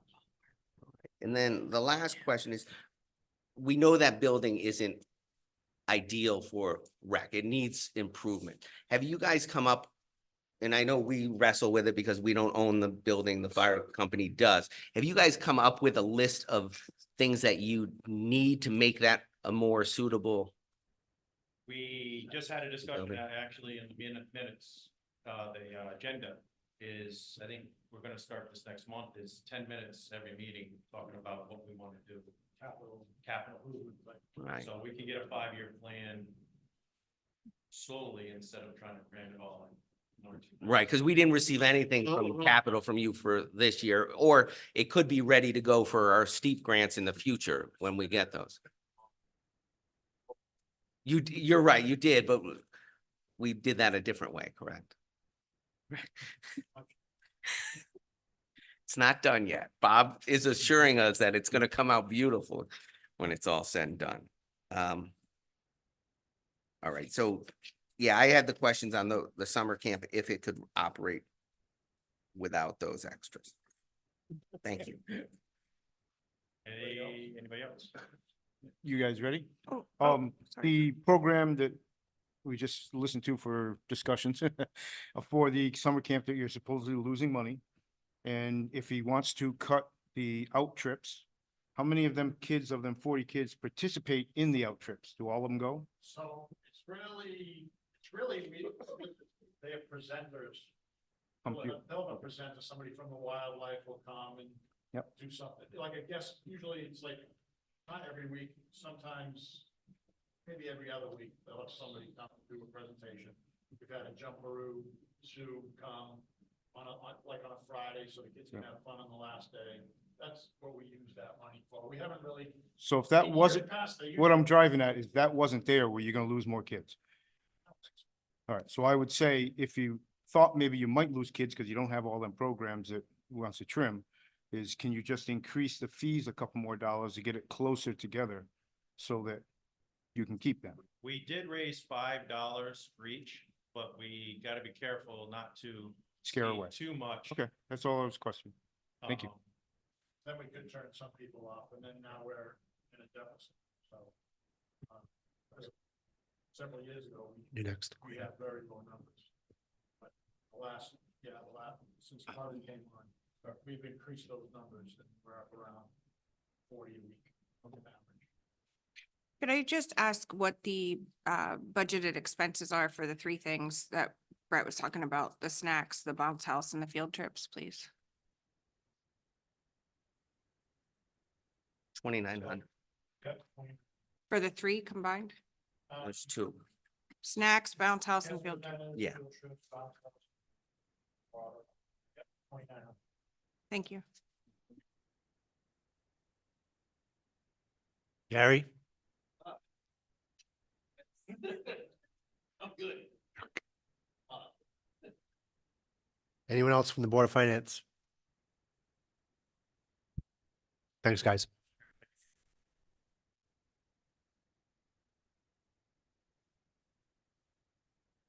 All right, that's our budget presentations. On to agenda item number 5, discussion of Wheeler Library renovation financing. Okay, so the Board of Selectmen have discussed this at multiple meetings recently. We had a presentation by the library on what their project would look like. And I had asked about a month ago, sent them 3 questions on that the Board of Selectmen and the treasurer wanted to know as far as timeline, how soon they would need the money and so on. That got us thinking that, so we don't put the cart before the horse, to come to the Board of Finance and get some direction on the finance side and also on timeline, what the Board of Finance would like to see. So when the Board of Selectmen does come back to the Board of Finance and say, this is what we came up with, we'd like to have you discuss it and possibly move it forward, because we have, if we do, then we would hate to have you then say, okay, let's start over because we don't like the way you're looking at the financing. We don't like the way you're looking at the timeline. I mean, originally we mentioned putting this on the same referendum as the budget. Since then, in comments to the Board of Selectmen and Board of Finance, that maybe that's not apropos. Maybe that's not what the Board of Finance wants. Maybe they want to have it after the budget referendum. I sat down with, and I'll speak for myself because really the Board of Finance, the Board of Selectmen haven't agreed on this. It's just a thought. I sat down with our accounting generalist and I showed her the presentation, the booklet we had, and we talked about financing. And she said, well, Bob, the library is asking the town for $2 million. And you're telling me that you want to go out and get a loan for $2 million that will last for a 10-year loan, and with interest, the taxpayer will end up seeing a cost of $2.5 million roughly to the taxpayer, because we're paying back $2 million over 10 years. With interest, it's closer to $2.5 million. That's not what the library asked for. So why are you doing that? And also, she said, why are you adding to the redemption of debt in the town? We're already paying on the firehouse and schools. So why wouldn't you ask the library to take out the loan for $2 million and then maybe have an agreement with the town pays them $200,000 a year for 10 years. That way it's easier to see in the budget because it's a flat $200,000 each year for 10 years. You have a signed agreement and the taxpayer is not picking up to $500,000 worth of interest. It's not tying up your redemption of debt. It makes it easier for you to look at capital down the road. So you're not having this $2.5 million in redemption of debt over 10 years. And we're not carrying the note. The library's carrying the note. That all made sense to me. Of course, I'm not an accountant person and she is. So that's what she looked at, strictly through numbers. And I brought that to the Board of Selectmen, and because I did that, they said, well, maybe we should go to the Board of Finance and see what they think. So the plan would be to go to the Board of Finance, as we are tonight, to have a discussion, on maybe some direction on timeline, how it affects the town on the budget. It should be on the referendum or after the budget's passed. And what kind of finance are we looking at? We can't do an USDA loan on a building we don't own, so we can't go that route. We'd have to go through a conventional bank. The library could go through USDA because they own the building, because they put the building up as collateral. We can't do that.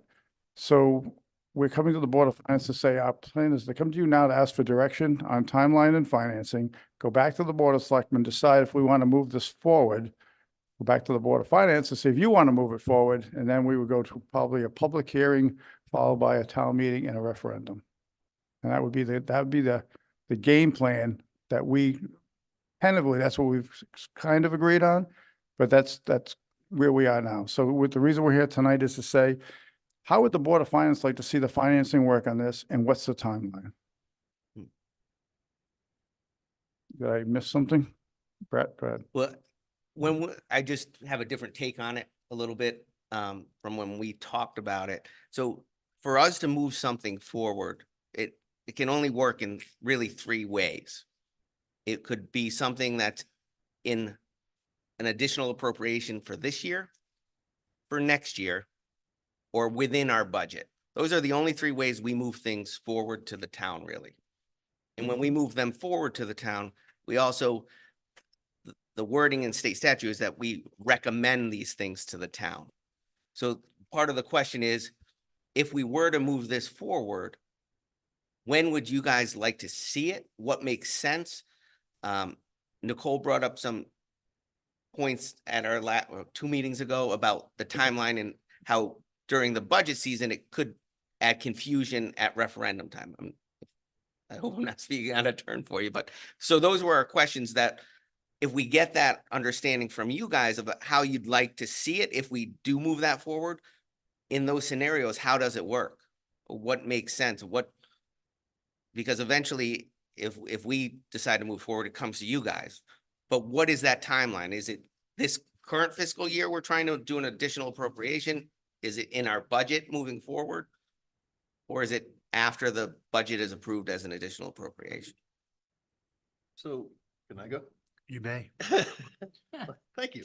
I read the response from Amy, and it looks like they're looking for funding July of 25 through December of 26, they believe, based on what you sent out. So which budget does that fit into? Well, That should answer your question. well, if they took out the note, right, say, hey, they get the money, all we're doing is repaying it. So if we had an agreement of $200,000 a year for 10 years, we'd be paying on their note. They'd be paying the interest portion. We'd be paying that flat 200,000 fee, because that's what they asked the town for $2 million, correct? So they would get their money as soon as their lender gave them the money. So we would no longer be in that mix. We'd only be tied up to do the $200,000 a year. As Brett just said, we could do an appropriation after this budget closes for the first year and then incorporate it into the budget for the next 9 years. But we should be spending against services rendered or delivered, not in advance. We shouldn't just pay because we made a commitment to pay. We should see that the work is actually happening. What concerned me about the response was there was a lot of unknowns about if they didn't have enough or if the scope became more, what would they do? Those were relatively ill-defined. So I don't want to see, my opinion, the town shouldn't sign up to provide $200,000 a year for the next 10 years unless we have some commitment or some validation that the project. There have to be some contingencies written that if this gets performed, we would pay the $200,000 a Right. year. And at the end of 10 years, we would have paid the 2 million, which the ask was for. So yeah, I don't want to sign up for something on a project that doesn't happen. That would make no sense. Well, But if there's I didn't contingency to that. I say, just wanted to hear it. if the project gets completed by this time, I think one of the questions was, if it runs over, where's the money coming from? And I think the answer was, it's not coming from the town. It's coming, they'd figure out where the money's coming from on their end, right? Right. The other question, I think when we do bring this to a town meeting or a town hearing, is there another plan? Is there plan B? What happens if the town says no, if the taxpayer says no? Are you still gonna move forward? Now, according to what I heard in the response from Amy, was they lose their $1 million grant. If they're not, if it's not a $4 million project, they don't get the $1 million in it. Which now they have to go back to Perry Square one. So, And they So- need approval by November. Is that November correct? 24. This November Approve to the get the budget. state grant. So I wasn't quite done, so just give me a second more. As far as the, bonding versus the library taking a loan, either way works. What I was after was to eliminate a spike to the taxpayers, because if we absorbed it all in one year, the mill rate would go up, and we all know it's very hard for the mill rate to come down. It very, very rarely happens. So if there's a way to do this in tranches, like you laid out, either through a loan or through bonding, it's more palatable for the taxpayers to see that and understand why the modest increase as opposed to a big increase, and it'll come down when it's over, because I don't know if you'll get support that'll come down when it's over. do you agree that the town not carrying the note and the library carrying it makes sense? It does to me. I'm a little bit concerned. I was doing math based on the numbers. By the way, just a point of order. We're gonna get all the slides from tonight, right? So we had asked originally that the Board of Finance would get all the materials at least 24 hours in advance of these presentations. And I know we've had changes in staff, but I would like to have the slides so I could review them, because I was scribbling down as fast as I could. But from what I remembered from the last library presentation for this, they were talking about using roughly $500,000 from the endowment.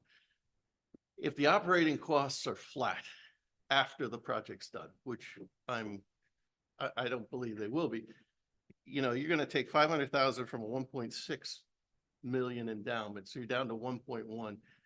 That endowment's gonna throw $20,000 less than what they're seeing this year. So I can only assume the ask to the town is gonna go up another 20,000 as a result of consuming 500,000 from the endowment. That's got me a little bit concerned. Sorry, that was a segue. It's not, Sure.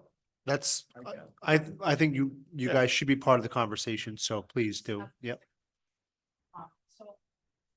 The first thing is that we are trying to get the town to get to 1% of municipal revenues provided to the library.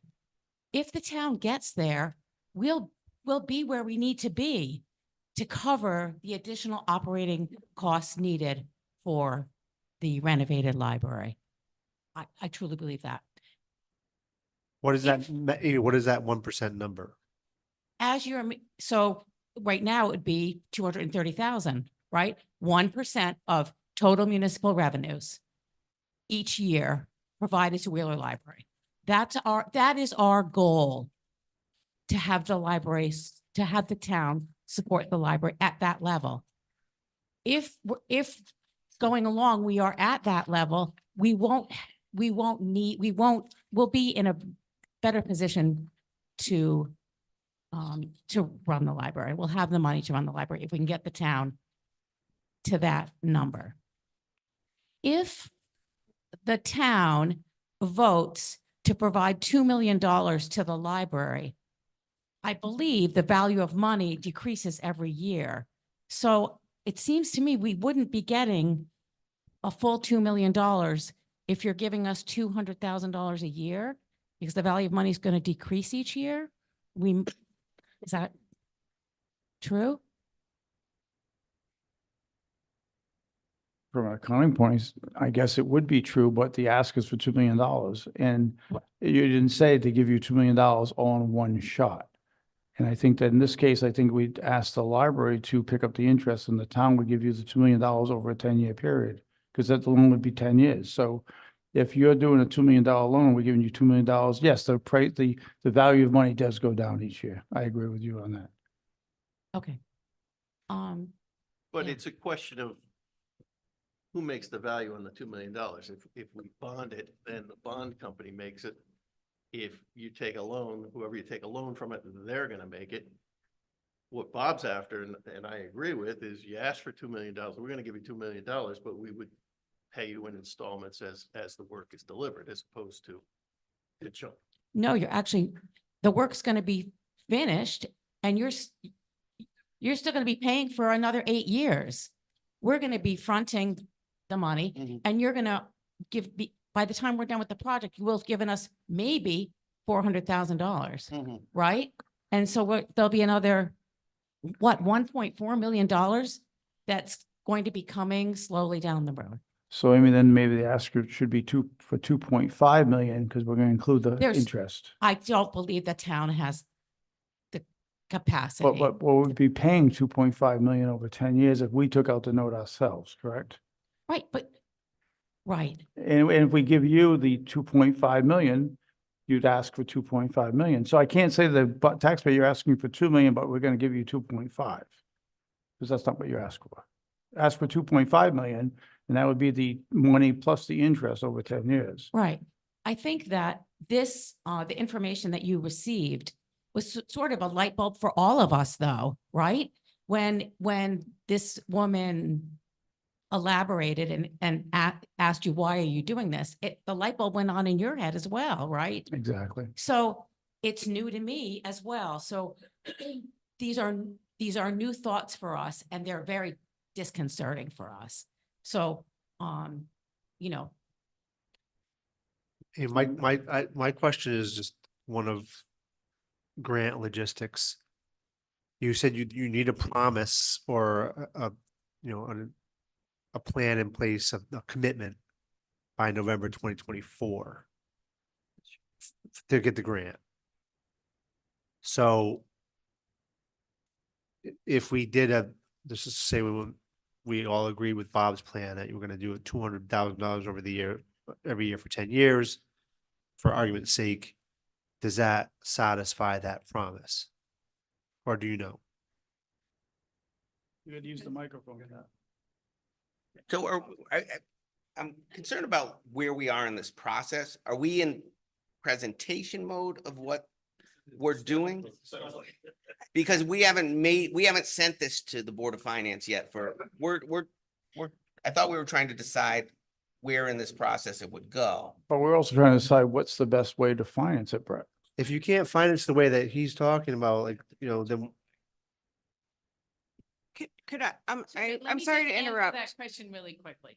So so that wouldn't satisfy it because we're the ones, if in your scenario, in Bob's new scenario, if we took out the loan, it would be us and the bank and the loan satisfying it, not you guys, because your repayment to us is separate and different.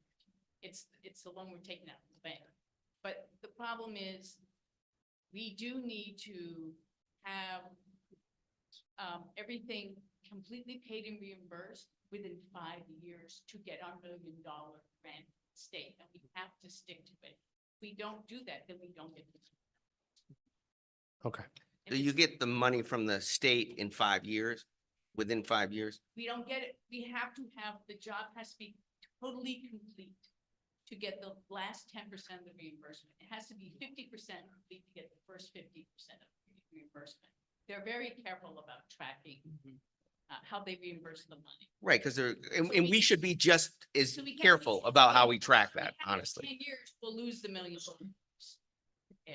what I'm saying. Sorry, please. Can we just take one big step back and just start from the top?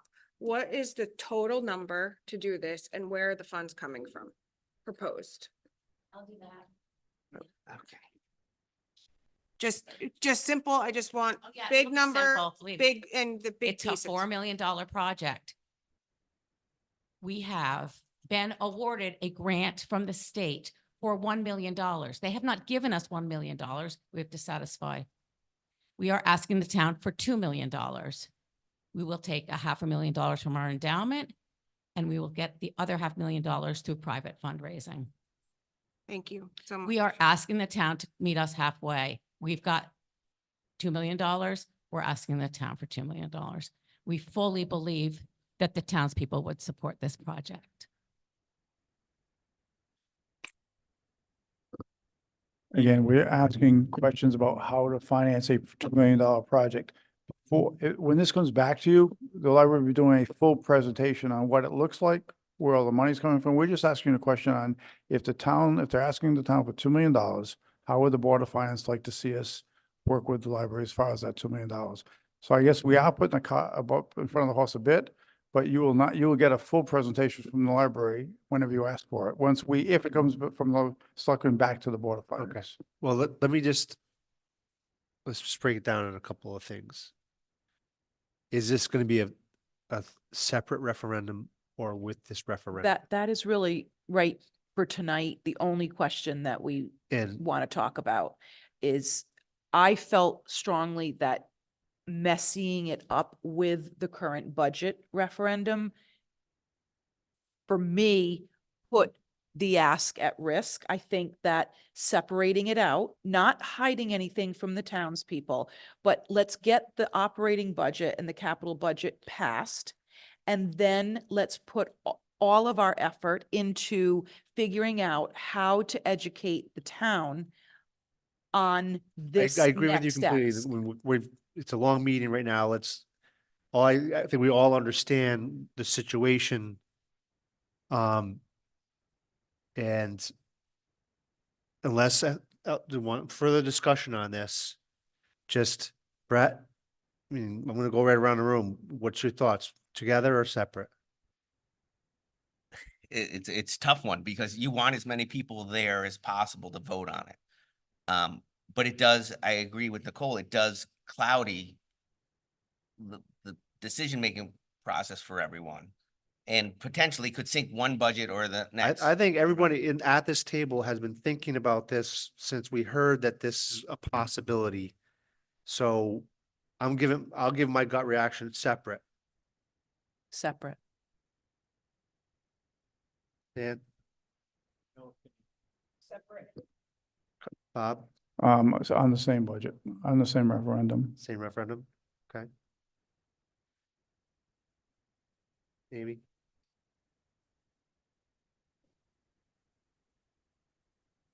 I don't feel that we have enough information yet. I don't want to make an opinion on that. I sort of feel forced on this right now. It's coming down the pipe a little quickly. So I'd like to get more information on the grant that's being taken out, how that will affect everything.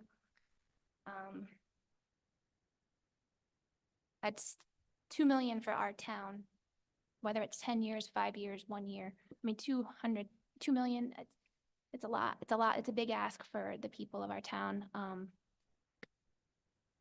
It has nothing to do with what the library does because it's not in question here, but it's a question of what we're asking of the taxpayers constantly. So I really want to give this a lot of thought and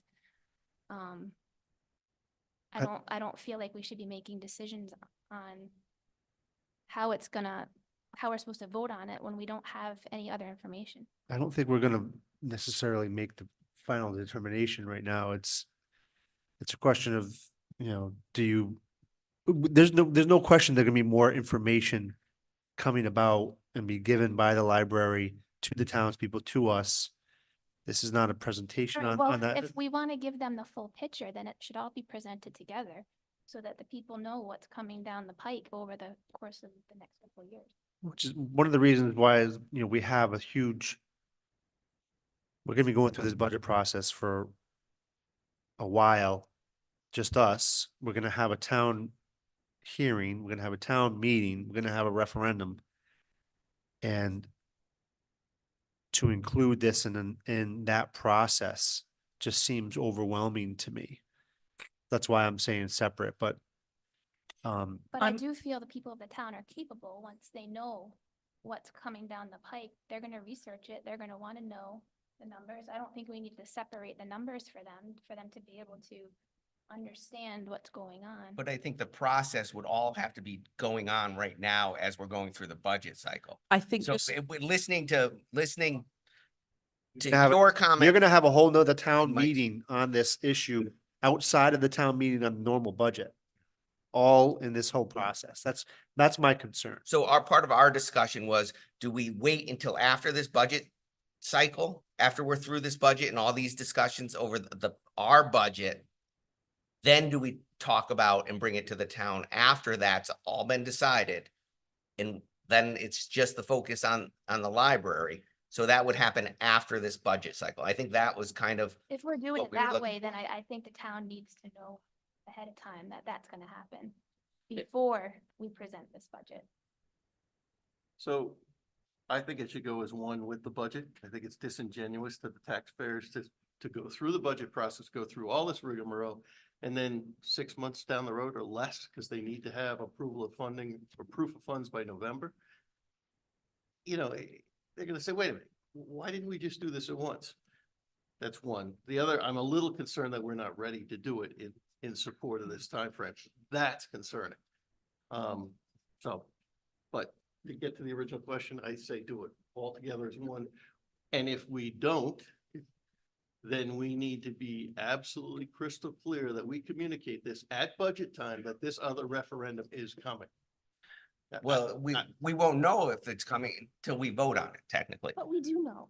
No, You we know, don't. It's the elephant in the room. It's been whirling around forever. We all know Carl. it's coming. We might know that the discussion's coming, but we don't know if it's going to a town meeting, a fair town enough. vote or not. It has to make it through our board and your board to make it to the town. Understood. And then something. Agree with Gary, if it goes separate, everybody's gotta know up front that something else is coming down the road. My house is paying this amount of tax. If everybody else passes it, which is good, my tax is gonna go up again. I'm not ready for it right now because I already passed the budget. If everybody in town knows what's coming, there shouldn't be a problem, Yeah. right? So It's I- not a surprise that, you know, all of a sudden. And my concern about putting it with the budget as 3 separate units is the library will pass, these 2 won't because they don't like the money. We have no And idea. then now, where do we take, after this passes, we can't take it back. How do we fix these 2? We can't get money from anywhere else. We've been zero for 3 years. We're just trying to straighten out the capital. And if ever, you guys last night trying to take nickels and dimes for 37,000, right, to try and keep it down, and we still haven't heard from the library yet. So you're saying, I'm sorry, yes, we did. We heard from the library. We haven't heard from the school yet. let people know that it's a potentially coming, Yes. but do it after the budget. I think that's probably the better way. So I want you to imagine a townsperson coming in to vote. If we lump it all together in one referendum, I'm coming in, I have to now figure out, this is what my taxes are going to be if I pass the operating budget right now. But if this doesn't pass, then I have to figure out what it means to my home to ask for the $2 million for the library. I'm saying just separate that confusion, pass the operating budget so that everybody goes home that day and knows exactly what's going to hit their wallet. And then launch a very thorough education plan for the town through a public hearing, through a town meeting, and through a then referendum, because now I know exactly what I'm paying for my 25 taxes. And now I can make a decision whether I can now absorb what that $2 million is going to cost me. So in my mind, that's just so much simpler than looking at 3 different things lumped into one day. And then if it doesn't pass, we are all sitting here figuring out, well, what didn't pass? What didn't they like about it? Was it the Board of Ed budget? Does that need to be cut? And then where do we go from there? So The there's, re- so there's no reason why they can't be having informational meetings to the town, like we have, you know, the group meetings, and get the word out about that now. My worry is if we do it after the referendum, it's going to be on some July weekend when everybody's out and about, and then everybody's gonna come back and they'll be like, huh, there's a vote going on. And we're gonna have 400 or 500 people show up for a referendum. And those are the people that are gonna make the decision on a $2 million thing, just like we always had a couple of people coming in there asking, why are we having a town meeting when only like 8 people show up? And they're making the decision for the whole town. That would be really, really bad. When we only have a couple of 100 people show up for a referendum on something like that, because then it's going to just be during the rolls of summer. So if you're going to do that, you have to get the word out now, discuss it, do all the educational stuff now, have our town referendum for the budget, and then 2-3 weeks later, have that referendum. You can't wait till July, August. Oh, no, I don't think we should Timeframe. wait till July or August. So I'm just confused though, Dan. Are you saying that we should separate them out? I'm just worried if you separate them out and you have too much of a lag and it goes into Yeah. summer when you have a referendum for that, you're not gonna get as big a turnout as you could have Yeah. if you have it closer to I the don't, actual I budget. don't think we should wait till July either. I would love to see it. So in- when do you in guys plan May. on having in May? Yeah. Well, Yeah. when is our budget referendum? My birthday. May. So you're really not gaining anything, I'll say. All right, you might have it at the 1st of May and this might be 2 weeks later. So you're paying for 2 referendums in the same month. But the benefit is, like Carl says, people will know what what our mill rate is after this budget happens. Then they'll be able to see what the mill rate would be if the library passes. I'm just saying, that's what, if we wait too far and it gets into the summertime, you're better off to wait into September, No, October. well, then Yeah, we you almost we have an have to. election this year too, Yeah, presidential. you almost state. have to do that because just having it during the summer months would be a crying shame because only a couple hundred people would show up.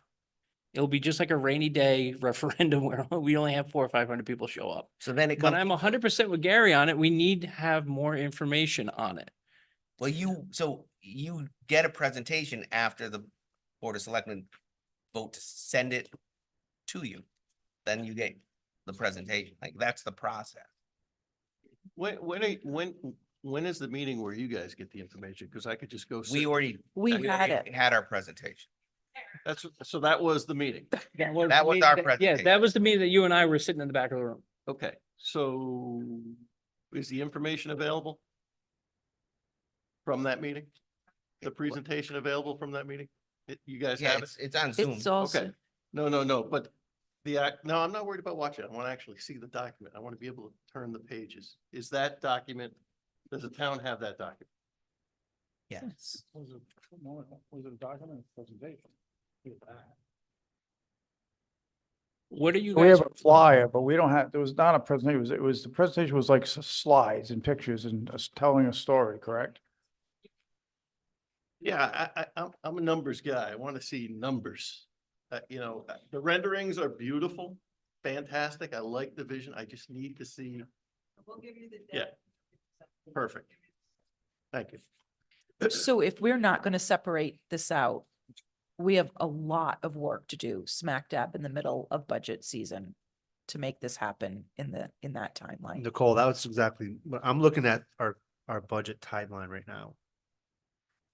We have a meeting, after this meeting, we start in March 2 on the days.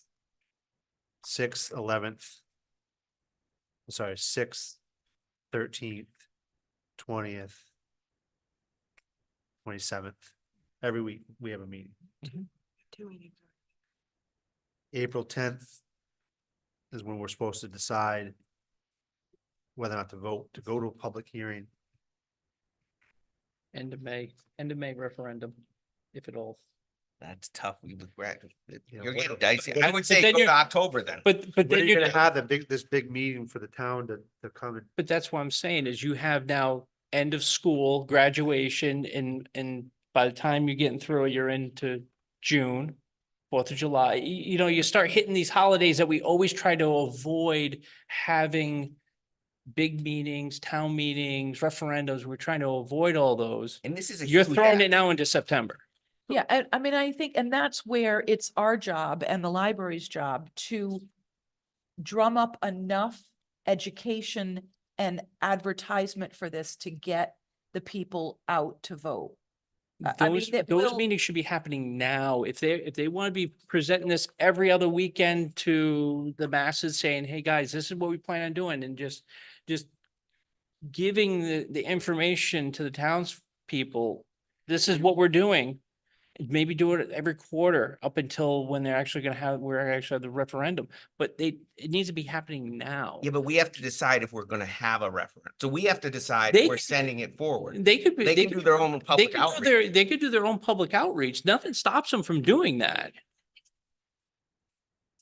But So this represents just foundationally 10% of the town budget when you put the Correct. 2 million plus the interest. it's huge. It's a big ask.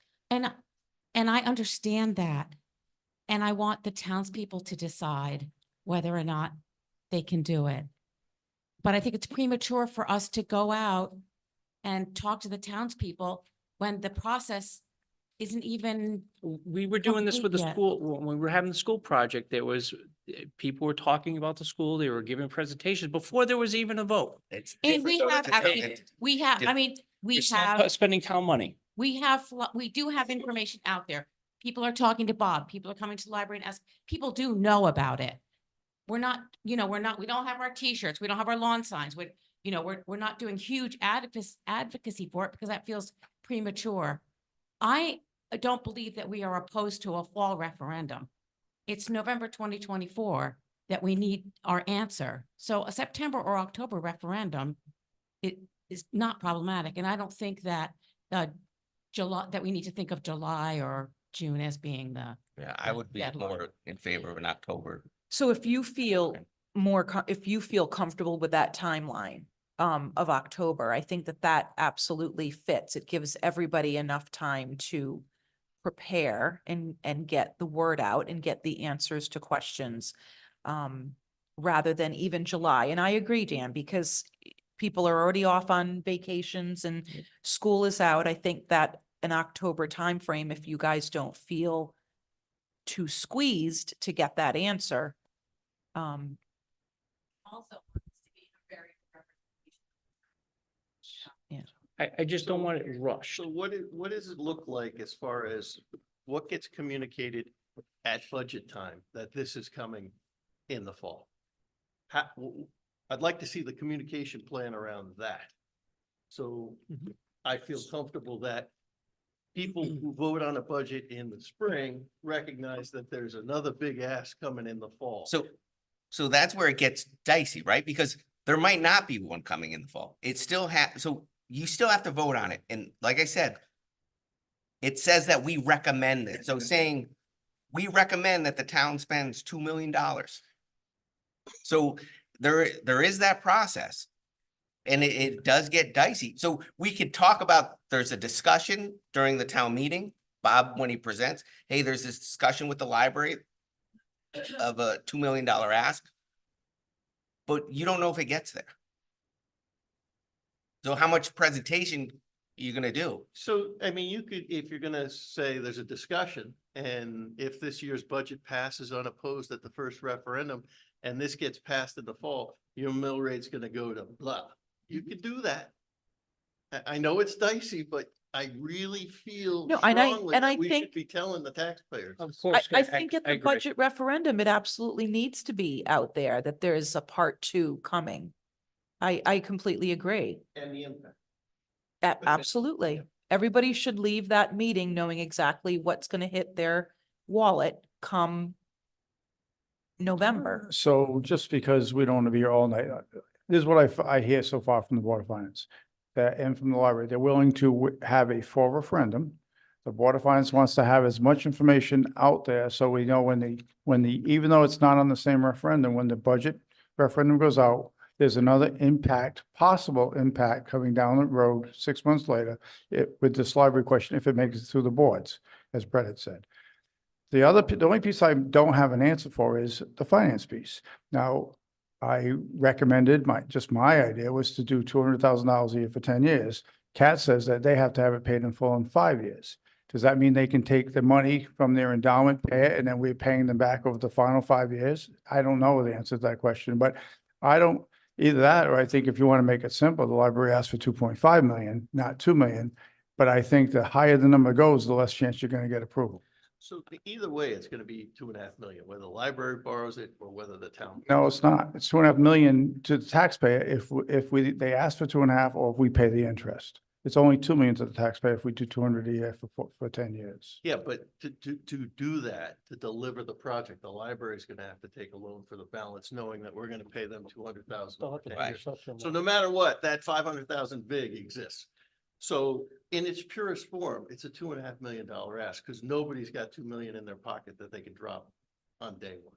Mhm. The problem with the 100,000 or the 200,000 for 10 years is what if the budget next year, so it's in the budget this year in their But next year it gets voted down with the 200,000 in there. Well, if That's there's the an question. agreement, what's in between that and the agreement we have with the firehouse of the schools? I mean, We it's, actually borrowed we borrowed the dollars. so we'd have So to have which a is signed different. agreement between the town, which is binding, a signed agreement would be binding. Which Would means it between that not- and a contract with the unions. It just seems that it eventually gets to be part of the budget, It will have to be. I think that if we didn't, no matter what. in the first year, maybe an appropriation, but then it becomes part of our redemption of debt line in the budget for the next 9 years after that. What do we have in the undesignated fund? 2.45 when we're hopefully with the school closeout, it gets up closer to 4 million. Okay. So a lot of this is because It's not raining yet. a lot of this is because we're coming up with our capital plan. We're trying to stick with our capital plan. We have a lot of expenses that we need to look out at in town too. Yeah, So this it is is a- a process. Right, I mean, to me, it's, yeah, I love the library and it's a tsunami situation with what's going on with our plan right now. It's not, you know, not, insurmountable. Let's just, I mean, I'm of the opinion, and I was thinking fall, September, October. You know, the summer's out. Nobody wants to pick a jury in summertime and no one wants to have a referendum in jury in the summertime.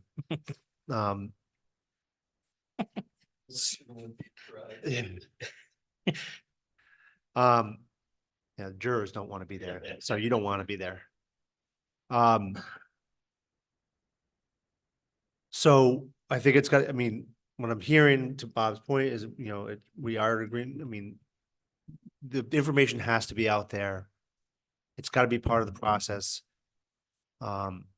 This is gonna be a difficult 3 months, and we already knew that it was gonna be a difficult 3 months. That's why I mean, I don't wanna nickel and dime people on their budgetary asks, but if this is gonna work, everything has to be looked at. So you're giving us direction to take out the loan, from the town to take the loan, for the library to take the loan, a pay plan? What direction are you giving us as far as the finance? I mean, from what I'm seeing down the road for this grant situation is they have to have a commitment of the money is gonna be there. It's got, to me, it's a bond, it's a bond that we're taking out. I would like to have the library talk about it amongst the board to see what their options are, but I don't see it any other way. Yeah. I mean, it's an ask of the municipality of the town to help for funding on the library. And I can't see any other way to fund it other than to do a municipal bond. Yeah, municipal bond. And Yeah. I agree. You have to it's a nice idea to be able to say, hey, we'll pay you $300 or $200,000 each year over a term. That kind of gets a little complicated. You have to make it clean. You have to make it, what people are not going to want to hear is, well, we're going to do this, we're going to pay it this way, we're going to have a lawyer write this up and everything. It gets way too complicated. Make it transactional. It just say, we're going to go for a bond. It's going to be this many years. It's going to be this. It's going to make your guys' jobs a lot easier with the state, I'm sure, right? That would be my opinion, is What? do it that way. I don't mean to, how is this gonna be $500,000 costing after this? Why so high? Because the interest accumulates over 10 years. Mhm. Because on those type of loans, you pay, At the end. it's a compound. But if we get a bond, what are we telling the taxpayer? What is it's a $2 million ask, what is the taxpayer actually paying? That's the number they're gonna want to know. Right, and that's the number we have to tell them. It doesn't matter really what the library is asking. And We you go to gotta the tell them town, the we're reason you're telling. taking this approach is it's a levelized spend over 10 years as opposed to a $2 million spend. in one year. Exactly. Capital budget way of thinking of things that we're trying to do with our stuff, but in this instance where they need that money upfront, proof of funds, so you guys can do it correct. Right, exactly. They can't do that. They have to have the money, proof of funds, for the state to say, yep, you're good to go and operate and start digging dirt. Now we're talking. So isn't the town paying that back with interest? Yes. Yes, And but what- the and what- state is not gonna buy off on. So what's the final number that the taxpayer is paying? We need to- Whatever the bond's gonna cost over a 10-year period. Right, but so it's not two. I understand that. The question is not to, it's, we're gonna have a not to exceed number on the budget. It's thing. just gonna be like the school where we had a do not exceed. Chad, it's this. only transparent if we can tell the taxpayer what the taxpayer is gonna pay.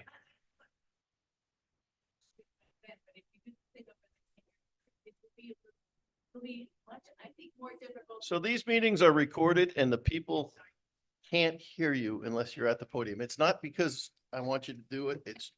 Okay.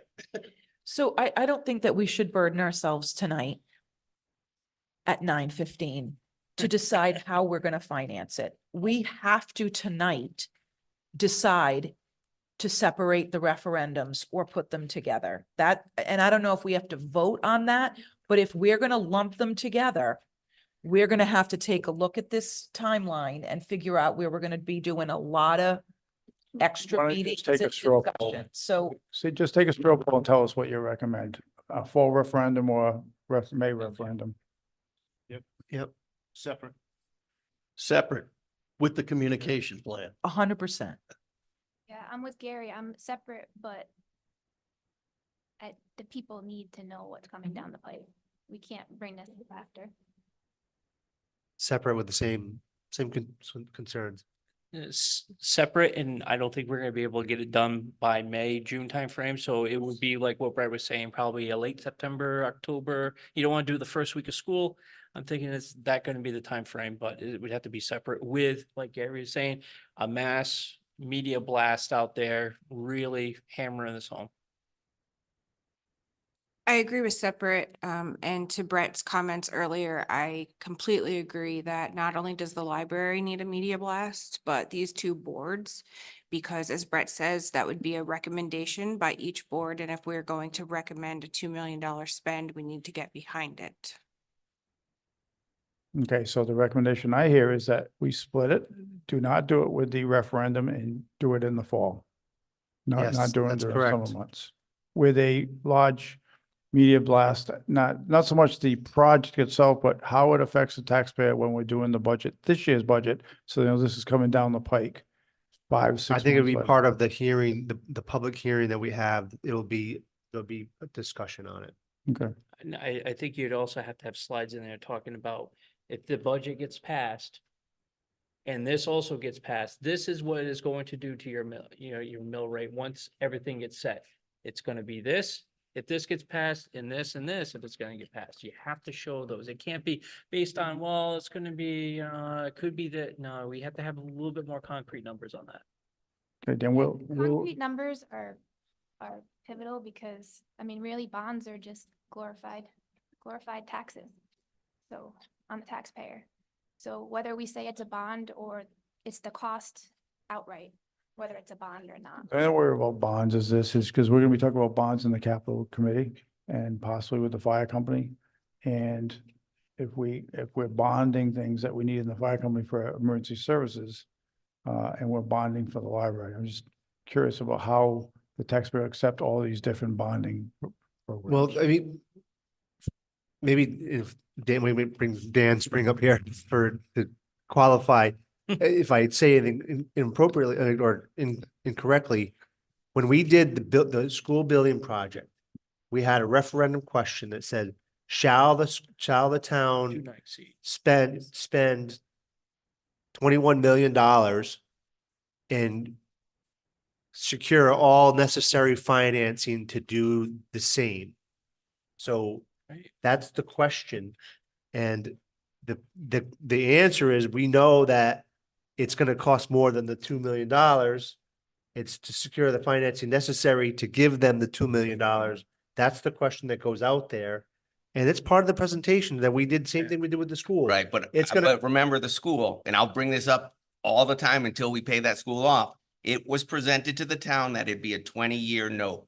After that was approved, it went to a 30-year note by the first selectman and the chair of the Board of Finance. I understand, Brad. Well, I just That's wanna. the weeds that we don't need right now. And when we discuss with, how this finance is gonna, because it's not gonna be, that we're not gonna know the financing at the public hearing for this budget season. We're not gonna know the financing scheme at the public meeting or at referendum time. We're gonna know it by the time this thing goes to referendum, a range, in September or October. But, it's a $2 million ask. Think, maybe, hey, guys, think about 2.5 as a likely scenario. And that's how you informed it. So the recommendation you gave us and the extended time, we have more time to do our due diligence from the Board of Selectmen side. So we don't have to approach this at our very next meeting and the meeting after and the meeting after. So No. now we will take our time, get the information we need on financial alternatives. Right. We have a time frame that you gave us, so thank you for that. And we know that you want to have this told to the general public, the best story we can tell as far as what this will actually cost the taxpayer. At the, So we hear- have at the that, so- public hearing and the public meeting. So I'm satisfied with what the So- recommendation is. So I'll break this one down. One of the big things that when the bond market looks at is they're gonna look at the undesignated fund and how we're looking fiscally. Once we have money come into the undesignated fund, it's just like buying a house. You probably don't want to be dropping that account. All right, well, we're gonna drop it in like $1.5 million once that we get that money in there. You don't want to see big fluctuations in that account. So if we're gonna go the bond market, we want to be as fiscally tight as possible to keep our rating as high as possible to get the best possible rate. So we just have to make sure that our fiscally, we're staying as tight as possible with the budgets and our spending. Kate, do you have a Yeah, comment? I just wanted to say a couple things. We want very much to communicate and to present to both boards and give as much information as possible to make this process also be as transparent as possible. We did have our presentation to the Board of Selectmen, and we were looking forward to presenting to the Board of Finance. I understand we're not going to do that presentation until after the Board of Selectmen has finished with their research on the bond. But if it makes any sense for the library to do any kind of presentation to the Board of Finance prior to the Board of Selectmen coming up with their research for the bond, please let us know. Because if that's helpful in any way, we'd like to do that. So just wanted to say that. Well, thank you. We'll look at our schedule, and if, we may have you do that before the public hearing, so we have that information perhaps. Yeah, so that's kind of what I was saying. A few of us from the Board of Finance made it to the town meeting. Now that I know that was it. So if we have the slides, then we can give you questions in advance of the presentation for us, so maybe we can get some more details around what makes up the 4 million, how sure are we of the number, et cetera. So that, to me, though, that we're jumping the process of government. Like, we are jumping how we are supposed to operate. And if you want to do that, that's different. You're setting a whole new precedent of how we move the budget through, how we move everything through. So it doesn't come to the Board of Finance till the selectmen vote to send it to the Board of Finance for approval. Okay. To the I'm town. with you, Brett. We'll do nothing. Sorry, Kate. It's So, not- no, I have a suggestion. If the library does a presentation at the library and you as taxpayers, not as Board of Finance members, go to attend that library, so I don't Right. see a problem with that. Cool. Rather than a Board of Finance meeting. It's no worse than us showing up to your Board of Selectmen meeting and sitting in the back. Right, it's the same. It's just, It's So it's maybe the we first do it step. that way, Kate. Yeah, that's great. We had already planned to invite all of you prior to our presentation, so Okay. I don't think that was necessarily, I thought if we were to have information about this at the present public hearing that's gonna come after this budget season, that perhaps we would need to know a little bit more about the project to be part of that process. I think that's all I was talking about versus, trying to make decisions on anything.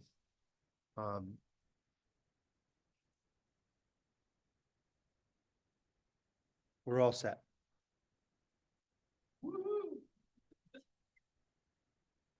Thank you.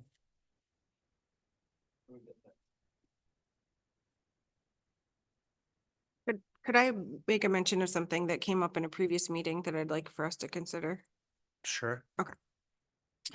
So back on the January 17th meeting, when we had the presentation from King and King regarding the audit, I made a note and I haven't been able to find it in the documents that they provided or the presentation that they provided to us that night, but early on, they made a comment regarding custodial funds. That the cemetery, they found a cemetery fund that had a balance of $18,000 in it. That they had to adjust the financials to include. Does anyone remember this? Or is this another thing that you think I made up? No. No, I think there's 8 accounts under the cemetery commission, there's 8 accounts. There's 7 private cemetery accounts that go specifically to donations that went to a particular cemetery. And then their 8th account is a generic cemetery account. They use this for buying flags. They do it for cutting grass. And sometimes when someone donates money, they do it to the cemetery where their relatives are buried, or something, they just say, this is just for the cemetery fund. The combination of all 8 of those, I believe, comes to the $18,000. There's 3,000 in one and 4 in another and 2 in another and so on. So I realize that it's a small line item in the budget, but I don't ever remember when we were asked about the cemetery funds. In fact, they came back last year and asked for additional money after the budget had been kind of like through the rounds. That was 2 years ago, but yes. Okay.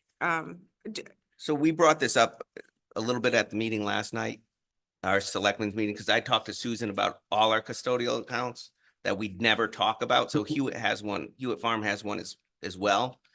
And there's no oversight on how that spending happens other than the advisory committee that's put in place for those.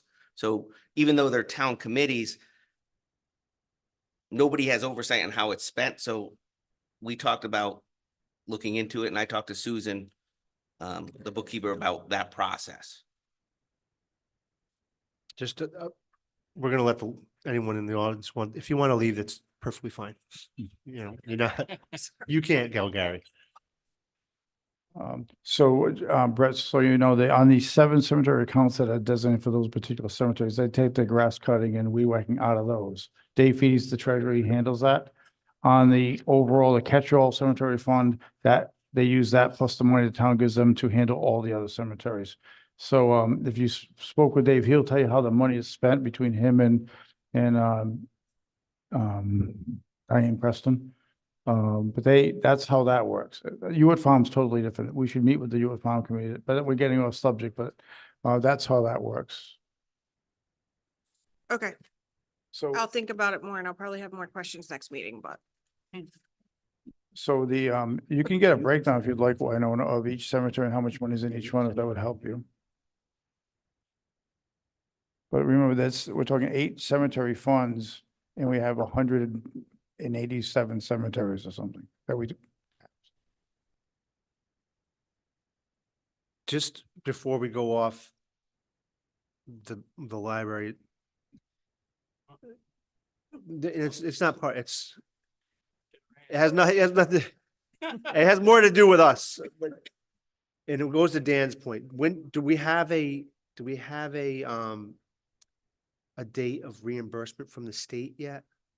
For the money to go back into undesignated? No, they just concluded, we got the email today, they just Audit? concluded the audit. Yeah. And now it's going back into the state to have them to go through what they've found in the audit. And then they'll determine how much money we'll receive and how much was not reimbursable. There may be a small amount of money that wasn't reimbursable, but the major amount of money we should receive. Do we think we're gonna have that money by the end of the summer? I don't have that answer. It went back Do to you think? put it this way, the good news is the audit's done. The good news is the audit's done. The bad news is it's back in the state's hands. So I don't know, but we're far ahead of where we would have been. We know we have our reps and Yes. senators on this. Well, they're the for ones us. that got us to get the audit done sooner instead of later. So I can talk to Greg and see if we can, All he right, can keep an eye on Because that. Dan's point, when we go out to the bond market, we would like to have, the 15-16% in there rather than the 13% we got in right now. Understood. All right, we're gonna table minutes till the next meeting. I think Amy got them to me, but I think think I would fail to realize it didn't go out to everybody, so that's on me. So we'll table those to the next meeting. On to public comment. Brian?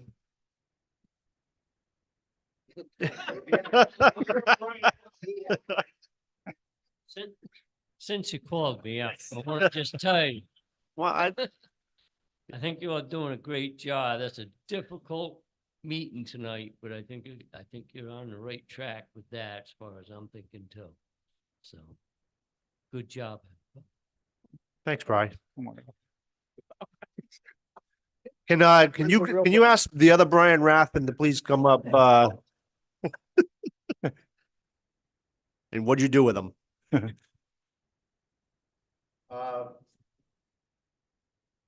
Next meeting is March sixth, motion to adjourn. Second. Okay, We have a motion to adjourn too. Also, the Board of Selectmen. Motion to adjourn. Second. All right, so motion by Brett, second by Nicole. All in favor, 9:29. Say aye. Aye. Adjourning at 9:29.